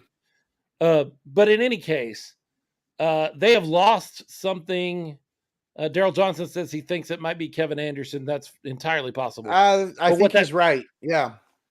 But what that means is that Vegas has lost one of the things that they've been using to give them a spark offensively. And I think that comes into play, because right now, all they've got to run with is Brett Hundley. And if Brett Hundley doesn't play great, then what? So then they lose. Well, they're going to lose anyway. They're going to lose. They're going to lose. And poor Woodson is Poor Rod Woodson's going to complain about referees, because that's what he does.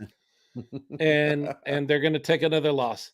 And the Brahmas, this is great for the Brahmas. You actually get to find your offensive game mojo against the team that you can run it against. Look, that's Vegas a good is okay team defensively. To try out all your tricks on.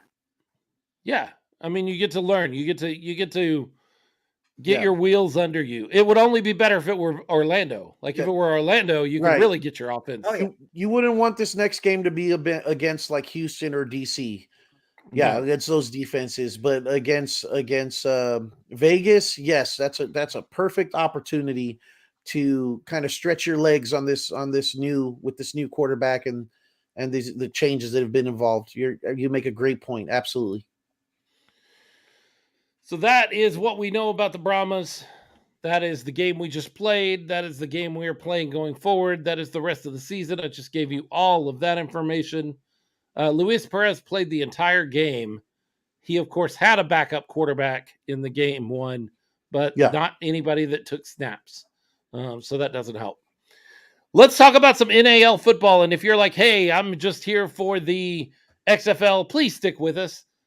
Because the NAL football season is coming up fast. And if you're a San Antonio Pro Football fan, you want to get on board right now with the San Antonio Gunslingers, because it is going to be an amazing season, and it starts in 2 weekends. We have this weekend to get ready for it, and then on April 8th in Freeman Coliseum, the Carolina Cobras, the runners-up to the championship in the NAL last season, visit the Freeman Coliseum to take on your San Antonio Gunslingers. And we have news. We have notes. They are in camp right now. They've been going through camp. And we had a conversation last week about the quarterback situation. Yeah, we did. Because we had Jonathan Bain signed, former Carolina Cobra quarterback last season. He was signed in November, and we were all very excited to watch him sling the ball around for the Gunslingers. Texas guy, comes out of Temple. We also saw that they signed Arvell Nelson. Arvell Nelson was the quarterback for the Jacksonville Sharks at the end of the season last season. Played very well. Did great things with that team. And we were surprised that they would go sign Arvell Nelson when you already had Jonathan Bain. So this week, if you've been paying attention to NAL chat boards at all, you've noticed a hashtag pop up. Free Jonathan Bain. So I reached out to the team and said, what's going on here? Like, I thought he was just out because of a work issue, not coming to camp, but y'all expected him later in the season. And I got told by the team, yeah, it turns out that's probably going to all fall through. That's probably not going to work out. We probably will not have Bain this season. And I'm like, well, that's a bummer. No real information from the team as to why. Just that's probably not going to work out. So I did what I do. I went and reached out to Jonathan Bain and said, hey, was really excited to see you sign with the Gunslingers and was very excited to watch you throw for the Gunslingers, but it looks like that's not happening now. Can you tell me what's going on? And he did, sort of. What we have here is a miscommunication between Jonathan Bain and the team when the contract was signed about something. It doesn't sound like money. He wouldn't tell me exactly what the issue was, but there was an issue, a contractual issue that he felt he was owed, that the Gunslingers felt was not stipulated in the contract. And they were saying, no, I'm sorry, we can't do that. And he asked them to trade his rights. So he refused to report to camp. He's listed right now as refused to report on the transaction list on NAL.com, on the NAL, not NAL.com, NationalArenaLeague.com. On the transition list, he's listed as refused to report, which is true. He has refused to report because he is requesting a trade. So I went back to the team and I go, hey, I've got a little more clarification on this. I know that you have his rights and that he's requesting a trade. What are you looking for him? And the team told me, look, the ball's in our court, so we're not trading him until we know we're getting what we need for the rights to this very good quarterback. And hey, that's if the ball is truly in their court, that's what we as fans want them to do. Don't trade him. You don't want to give him away anything. Don't give him away for just a linebacker that we don't even middle linebacker. Yeah, I can't do that. You don't give him away for a middle linebacker because we have the best linebacking core in the National Arena League anyway, with Cody Brooks and Pierre Turner, I guess, would probably be back there again. Yes. But we don't need a linebacker at all. There are two teams in the National Arena League that are interested, I'm told, because I did some more digging around the league, and I found out there are two teams that have already made offers, but their offers have been lowball kind of offers. And not anything that San Antonio needs. So San Antonio, the Gunslingers, are going to hold on to his rights until they get what they can use. They're not going to trade his rights away for nothing. And as a San Antonio Gunslinger fan, like, I don't want Jonathan Bain to not play this season. Right. But I do want my team to get fair value for his rights if they hold them. I don't want to give away a quarterback that can beat you later in the season for nothing. Right. You know what's so funny about this is Los Misterio, if he were hearing you say that right now, would just be having a fit. It is sort of I told you earlier in the show I could be a hypocrite. I want them to get something. I do also want to see Jonathan Bain play. I talked with Jonathan back and forth for about 2 or 3 hours yesterday. Wow. Great guy. Very, like, we chatted back and forth. We were just texting back and forth. Great guy. Very well spoken. He is actually very upset this didn't work out, and not upset with the team. He made it very clear, like, I'm not mad at them, but I do want to play, and I do feel like I've got to make the best decision for me and my family. Completely understand all of that. So I'm not mad at him. I'm not upset with him. It's just not going to work out. And I want to see him play somewhere. But do I want to give him to West Texas, who needs a quarterback right now? And not get anything back for him and have him beat us? No. So yeah, does that make me Carlos all over again? Sure, probably. Yeah, probably does. But it's unfortunate that won't work out. Here's the good news as Gunslinger fans. They've already corrected the problem. Like, the problem was corrected before we even knew there was an issue. Because they did go out and get Arvell Nelson. And Arvell Nelson is a good quarterback. He is a solid quarterback. If you're unfamiliar with NAL football and you go, okay, but who's the backup? That's not always something that happens in the NAL. You don't always have an active backup. You have guys on your roster that can step in an emergency. But last year we actually saw, so Alex Maswain is asking right now, Nelson and Kent would be the two quarterbacks.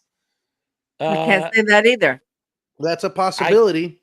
It is possible, but right now that is not the case. Robert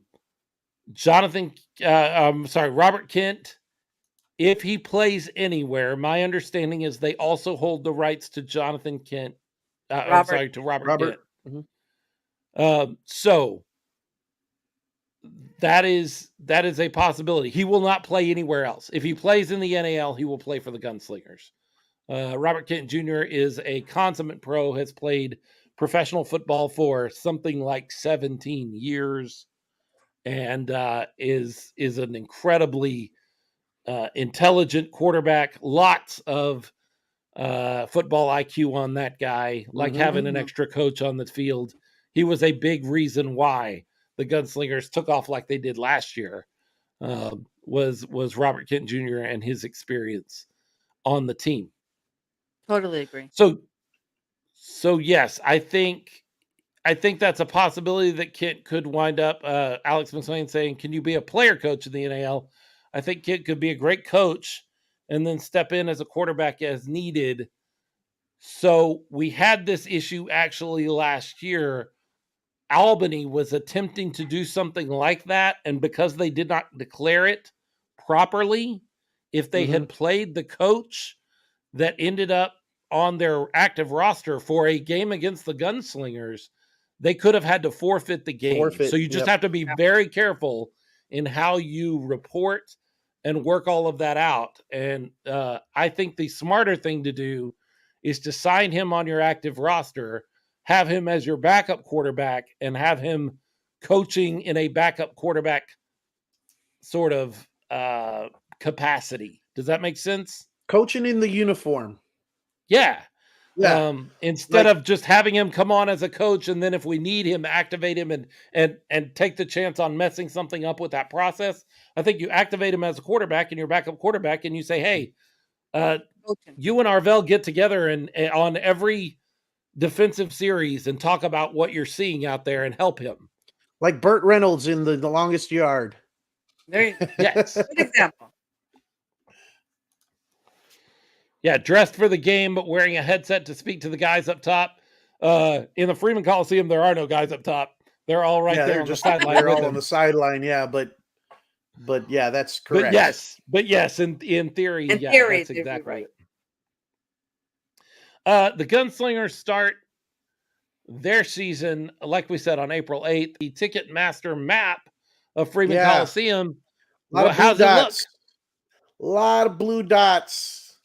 Come on. So what does that mean? Football fans, that means we got to start spreading the word. We got to start talking to people, making sure that we get, make our plans for that April 8th game. April 8th, right? Did I say that right? Or is April 7th? April 8th game. 8th. And making it out there. I mean, football on Saturday at the Freeman Coliseum, followed by football on Sunday at the Alamo Dome. I mean, sounds like a great weekend to me. I know it's a tough weekend because it's April. It's a Easter weekend. So there's lots of family events and stuff going on. We understand that.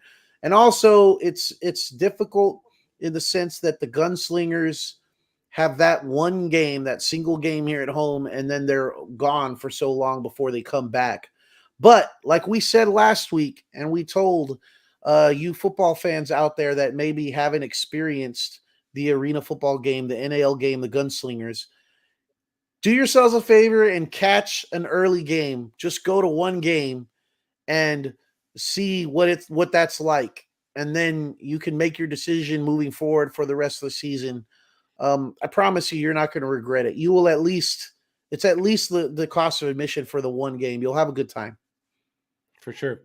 Alex McSwain checking in and saying, "Can you remind me when doors open? I'm trying to get one of those Fiesta medals." That's right.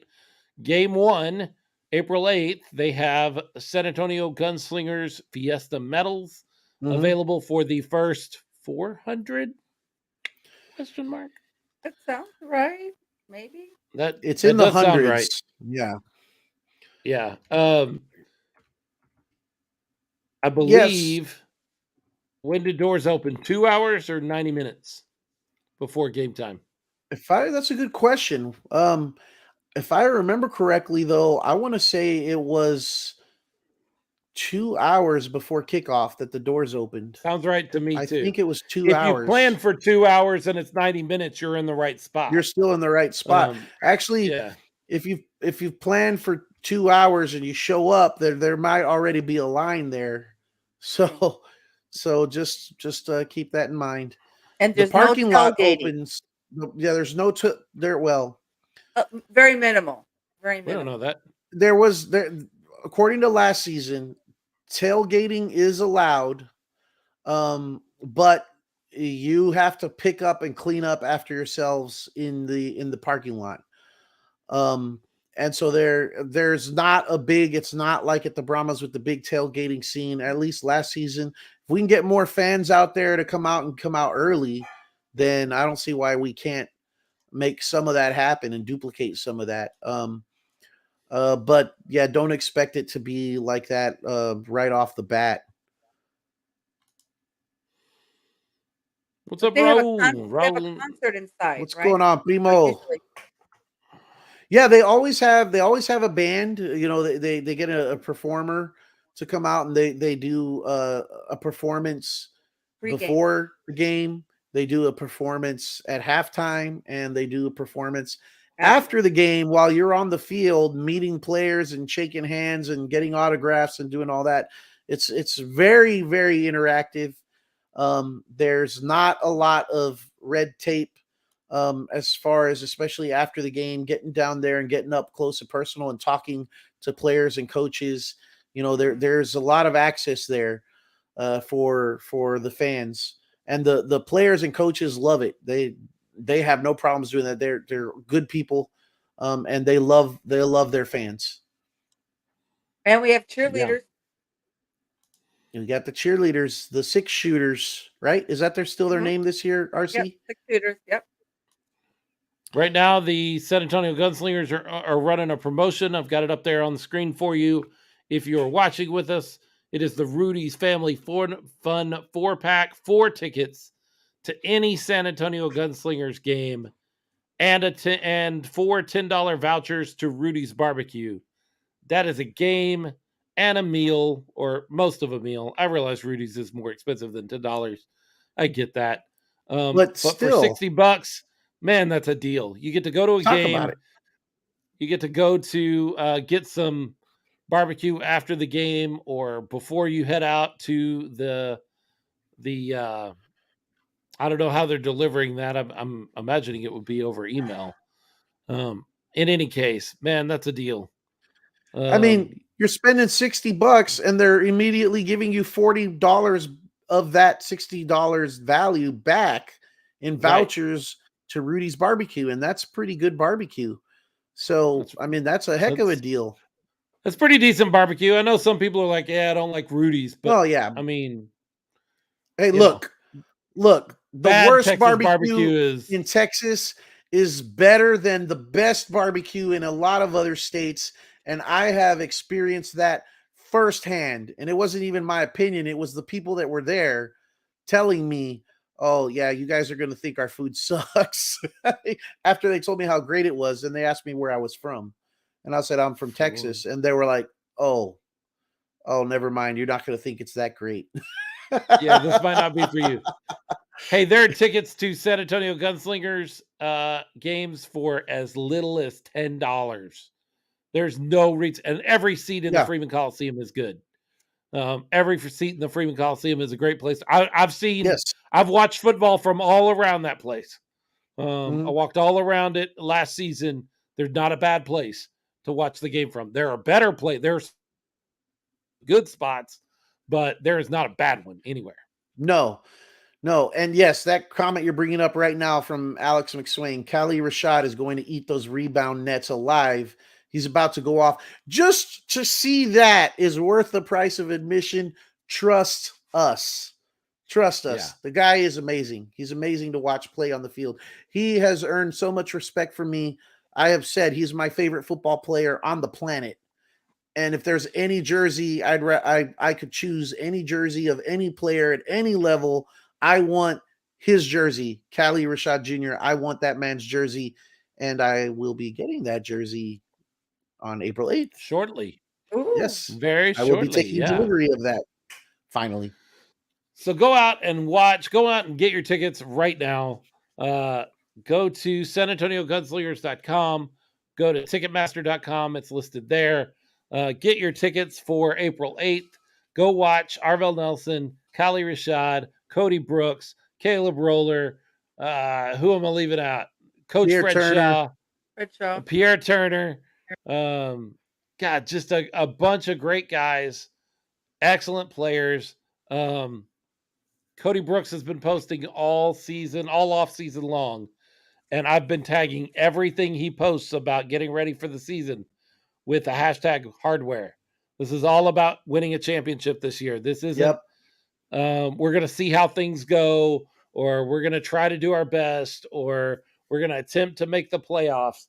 This season is all about getting a championship for these San Antonio Gunslingers, and I am here for it because they can. They absolutely can. And I heard a rumor that if we go to the championship, we also will get a ring, the Smokin Gunz podcast. Oh, well, I'm down, man. I need me a championship ring. I need a ring. I need another ring. Raul Nava, who are they using for this year's uniforms? No idea. I am not on the front lines of the front office, and I don't get to make those decisions. I'm interested to see. The first year of the San Antonio Gunslingers were a blue uniform. Last year was a red jersey and uniform. I'm very interested to see what they run with this year. I need to reach out to them and be like, hey, can you give us over here at the podcast a sneak preview of what y'all are running out next week? Maybe if you tune in next week, you might get a look. If I can get some information from them. Fashion show. So, that would be cool. Oh, I'm not going to be wearing it. I might have some pictures. Yeah. I might have a jersey or a shirt to wear, something. I don't know. Maybe we can have live models. Gunslingers are in their second season in the NAL, but there are two teams that are brand new. Oh, confirmation. Cody giving us some inside look. New look for sure. You got a picture? You got anything you can share with us? You know how to get it to me. Put them on the spot. Yeah.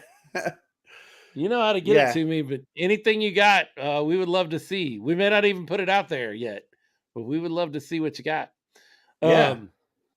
Just so there are two expansion teams in the NAL this year. Fayetteville Mustangs are brand new in the league. The West Texas Warbirds also brand new in the league, which means they're going to get beat up. Like we saw it last year as the Gunslingers went into the league. The Gunslingers were no slouch, not even from the beginning. But there's just a learning curve. I think even somebody like Cody Brooks, who was part of that team as they kind of caught up to the NAL, will admit there's a learning curve for these teams that have played in lower leagues coming into the NAL. And I don't think Fayetteville or West Texas understands that. We didn't. As fans of the Gunslingers last year, we were like, it's football. Football's football. We didn't really understand the learning curve that was coming for our guys. And it took them a few games to get it under their belt and go, okay, this is how we're going to win in this league. But they did figure it out and dang near made the playoffs. And once you get in the playoffs, heck, it could be anything, right? Yeah. Yeah. It's going to be nice to see now with a full year of preparation what these guys are going to be able to do out there. Expectations are high for sure. Just in the new threads. Just a full understanding of what they're going to deal with, what they're going to see. Any rule changes will be the same. Remember, last year was not only the first year they went into the NAL, but the NAL as a whole went back to Ironman football in the arena, which was a very popular thing in the AFL, the Arena Football League, way back a few years ago, that players would play on both sides of the ball, except for one offensive and one defensive specialist. Last year, that was all new for everybody, which included the San Antonio Gunslingers. It was not something they had to do the previous year in the AAL, and it changes the way you play the game. It changes the strategy you use and the way that you set things up. A guy that's a great wide receiver, but not a very good defensive back, all of a sudden loses some of his luster when he's got to cover as well as catch the ball. And so you have to learn that. Now we go into a new season after having a full season of that under our belt. So the San Antonio Gunslingers, Coach Fred Shaw, working out with his guys the past 2 weeks, last week and this week. I believe they have a week off between camp, like a week of regular practice between camp and the game. And then we go right into the season April 8th. And it's on. That's 12-game season, 7 teams in the league. And it is just as exciting as any Brahmas game that you're going to go to. It is not the same game. It is a different style of football, but it is just as fun as any of the Brahmas games you've been to. So if you're hanging out with us now and you're like, hey, I love going to Brahmas games, I don't know about spending even $10 on a Gunslingers game, do it. Hey, man. Just give it a try. For all these people that have been crying and complaining and fire Hines Ward and everything because the offense isn't up to their standard. Well, you like offense? Come watch the Gunslingers. For sure. Yeah, for sure. If you want to see some offensive fireworks, come watch the Gunslingers, and you'll be treated to defense too. But yeah, it's an electrifying game. Don't blink. Yeah, it's a lot of fun. Super fast paced. If you love football, you're gonna love it. Trust us. Yeah, where did all those guys go, by the way? Fire Hines Ward guys. Yeah, I want to see if they're going to wear those shirts. It's awfully quiet. I was like crickets this week, right? Yeah. Right. Where's that guy? There was that guy that was really vocal last week on this show about how the league made a huge mistake putting Hines Ward as the coach. I don't know where that guy is. He talked about 2 hours saying that it was a huge mistake, and now that guy's talking about going undefeated the rest of the year.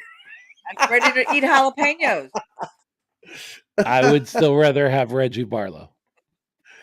Okay, that's fair. I mean, I understand the sentiment. I understand the sentiment, but my position hasn't changed. I would still rather have a guy that had some head coaching experience. But we're not talking about firing Hines Ward at this point. I'm not talking about firing him. I never at any point said we need to fire him mid-season. That was not my point. My point was, maybe this experiment was not the best thing for us, being part of this experiment. But it is what it is. We're getting over the hump now. Hopefully Hines Ward has learned a thing or two by going 1-4. It certainly seems like he has. I really think who he activates at quarterback is going to tell you a lot about Hines Ward as a head coach. If he activates Jack Cohen, who's coming off of a week of injury, and seeing our offense actually get some things figured out, I think that tells you something like he has some more learning to do. I'm no head coach. I've never been a head coach. Either that or he really, really doesn't like Jawan Pass. That could be possible. Or not Jawan Pass, but his game. Right.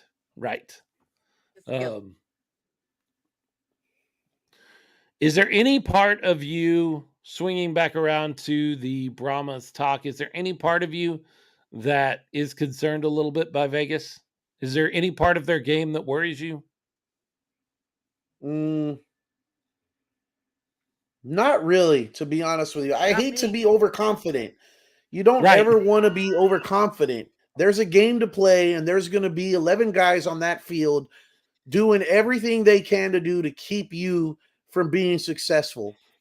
But I just believe in the Brahmas that much at this point, and the momentum we have, and in that stellar defense that held Arlington scoreless in the first half. And they got 9 points in that third quarter, but a lot of that had to do with the turnover, the interception. But that defense is just top shelf, and I don't see Vegas being able to overcome that. Yeah, Viva Texas checking in says Brett Hundley's ability to run and scramble would be the fear. Jackie Martinez checking in and says, nope, she doesn't have any fears at all. Not for her. I'm with Jackie. Jackie also says if our O-line can get it together, well, let's not talk about the offensive That's a question line. mark. But to Viva Texas's point, and I understand it, and I don't disagree with him. I agree with him that's probably the main concern. But when your best hope on offense is that your quarterback can scramble and run and get some yards against a very, very good defense. If that's your best hope, you're in trouble. And especially if that quarterback gets hurt, you're in big trouble. So, yeah. So I would have actually been more scared. Scared is not the right word. More concerned. I would have had more concern about Vegas. I'm like you, Leo. I don't want to go into this game overconfident. There's still a No. game to play, and there is nothing guaranteed. But I would have been much more concerned about this game if they had not traded Perez. That's true. If he were still on the roster, I would have a lot more concern because I do think he's the guy that can come out and drop 5 touchdowns on you. And he has that ability. You know, like he can be that guy.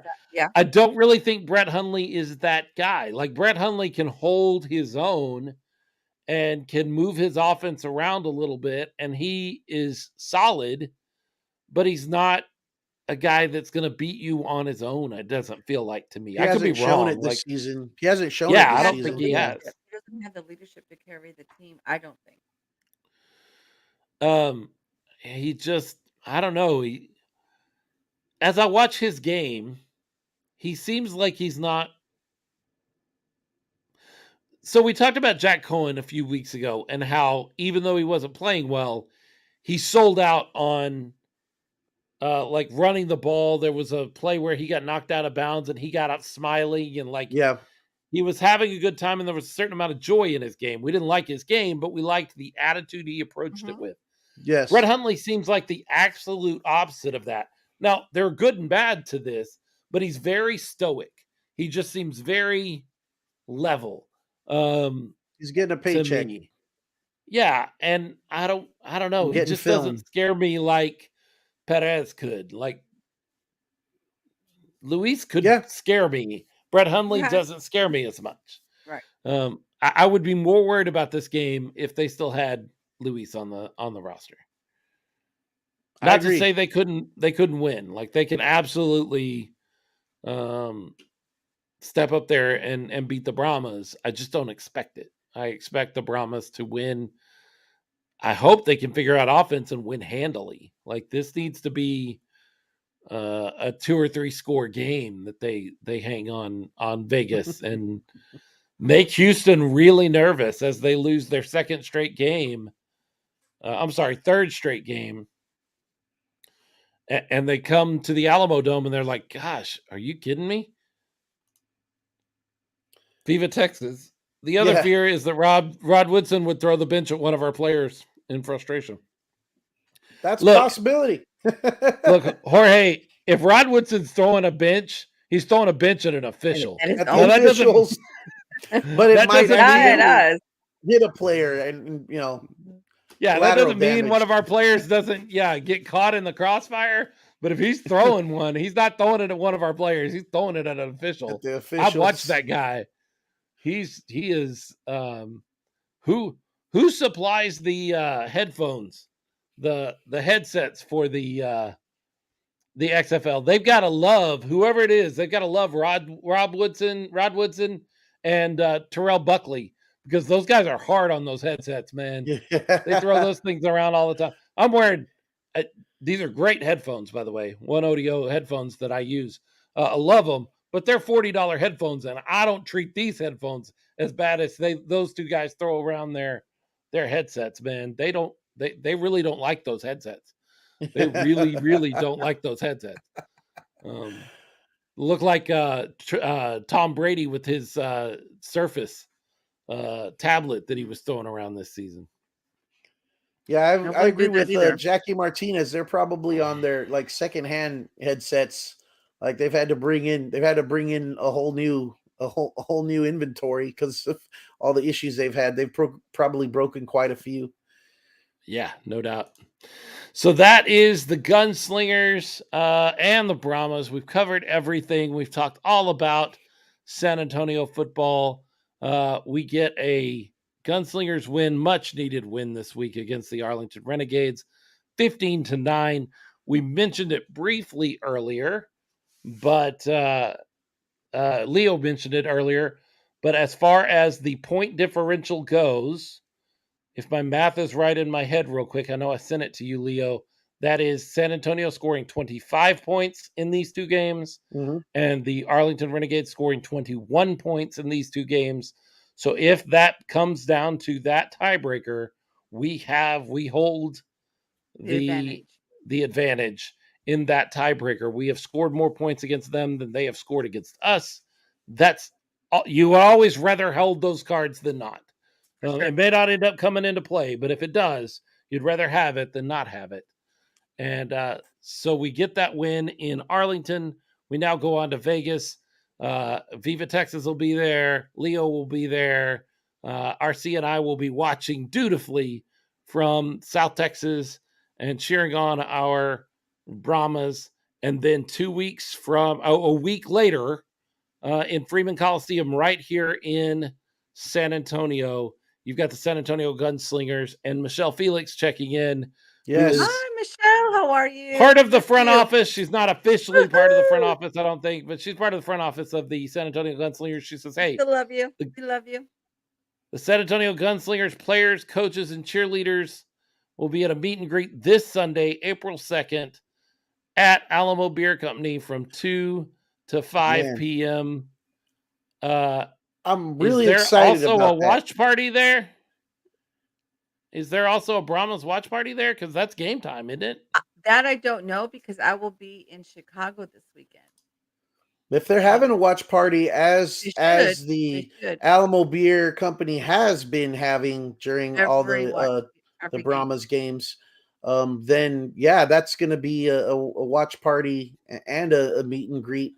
And the Gunslingers have shown support for the Brahmas this season. Absolutely, so that's just another way for them to do that. But man, I'm really excited for that. And if you're not going to be able to make it to the game, then you should absolutely be at Alamo Beer Company for that, so you can meet the Gunslingers and hang out with them, the coaches and cheerleaders and players. I wish part of me wishes I sure wish I could be there, but I'm going to be in Vegas. Yeah, poor you. You're going to be in Vegas. But I'll definitely be at the game on April 8th and any other meet and greets and watch parties for the Gunslingers, because we're hardcore like that, and we'll definitely be there. But thank you for sharing that information, Michelle. And we definitely miss you guys too. And I Michelle think for says, sure, miss you guys. Go ahead. Cass from Best Tickets, she was out there with me at this last watch party. I'm sure she'll be out there. She took great pictures, so she's really kind of jumping on board with the Brahmas, and hopefully she'll jump on board with the Gunslingers too. Michelle Felix says, miss you guys. Let me tell you, Michelle, we miss Gunslingers football too, because we actually get media access to the Gunslingers, unlike our San Antonio Brahmas, who still says, hey, your guys are just a podcast. We can't give you insider access. You're nothing but a podcast.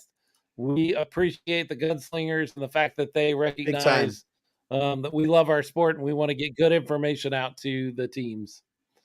So or to the fans, I guess. Yeah, from the teams. Definitely. Well, I think we've covered everything there is to cover. Viva Las Vegas, as Michelle says, but not this week. Like not Norte, this week. Las Vegas this week. Yeah, Las Vegas is going down. The Vipers are, anyways. Yeah.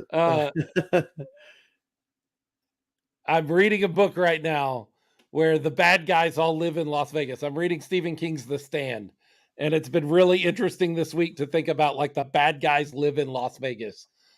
Because this week, that's the way my mind is working, is like, yeah, those Vipers, they're the bad guys and they live in Las Vegas. The Raiders are in Las Vegas. I mean, you should be used to bad guys being in Las Vegas. April Stubing checking in. April Stubing is, as far as I know, handling all of the business operations for the Gunslingers. At least last I heard, that was the plan. She was going to be doing all of the off the field or around the game sort of things, business operations as opposed to football operations. She says, hey, I have big plans for media this year. Contact me with a winky face. Don't test me. I'll start contacting you all the time because I got lots of Gunslinger questions So I'll be reaching out to you, April. Don't worry. Yep. I just wanted to let you get everything settled for the season before you had to deal with me all the time. But you're going to hear it. Yeah, we'll definitely miss you guys, April and Jordan, and we can't wait to hang out with you guys and be a big part of what the Gunslingers are doing. We're super stoked about it. Trust me. Hardware. Yes. Hashtag hardware. T-shirt. That's what the season's all about. I can't wait to wear my Selena one. And T-shirts. We're all about hardware and T-shirts this year. Yeah. Well, I think that's about all there is to say about pro football in San Antonio. That's not. We could go on for another 2 hours, but we can't. We just literally can't do that. Someone has to reel Philip in eventually, sometime. For sure. For sure. When it comes to professional football, whether it's in the arena or on the 100-yard gridiron, whether it's in St. Louis, D.C., all the way up in Seattle, or in the arena like Orlando. Hey, you could be in on either field in Orlando, huh? Orlando, Fayetteville, Albany, or even out in West Texas. When it comes to professional football, no matter where it is, the 210 has got something to say. Bang, bang.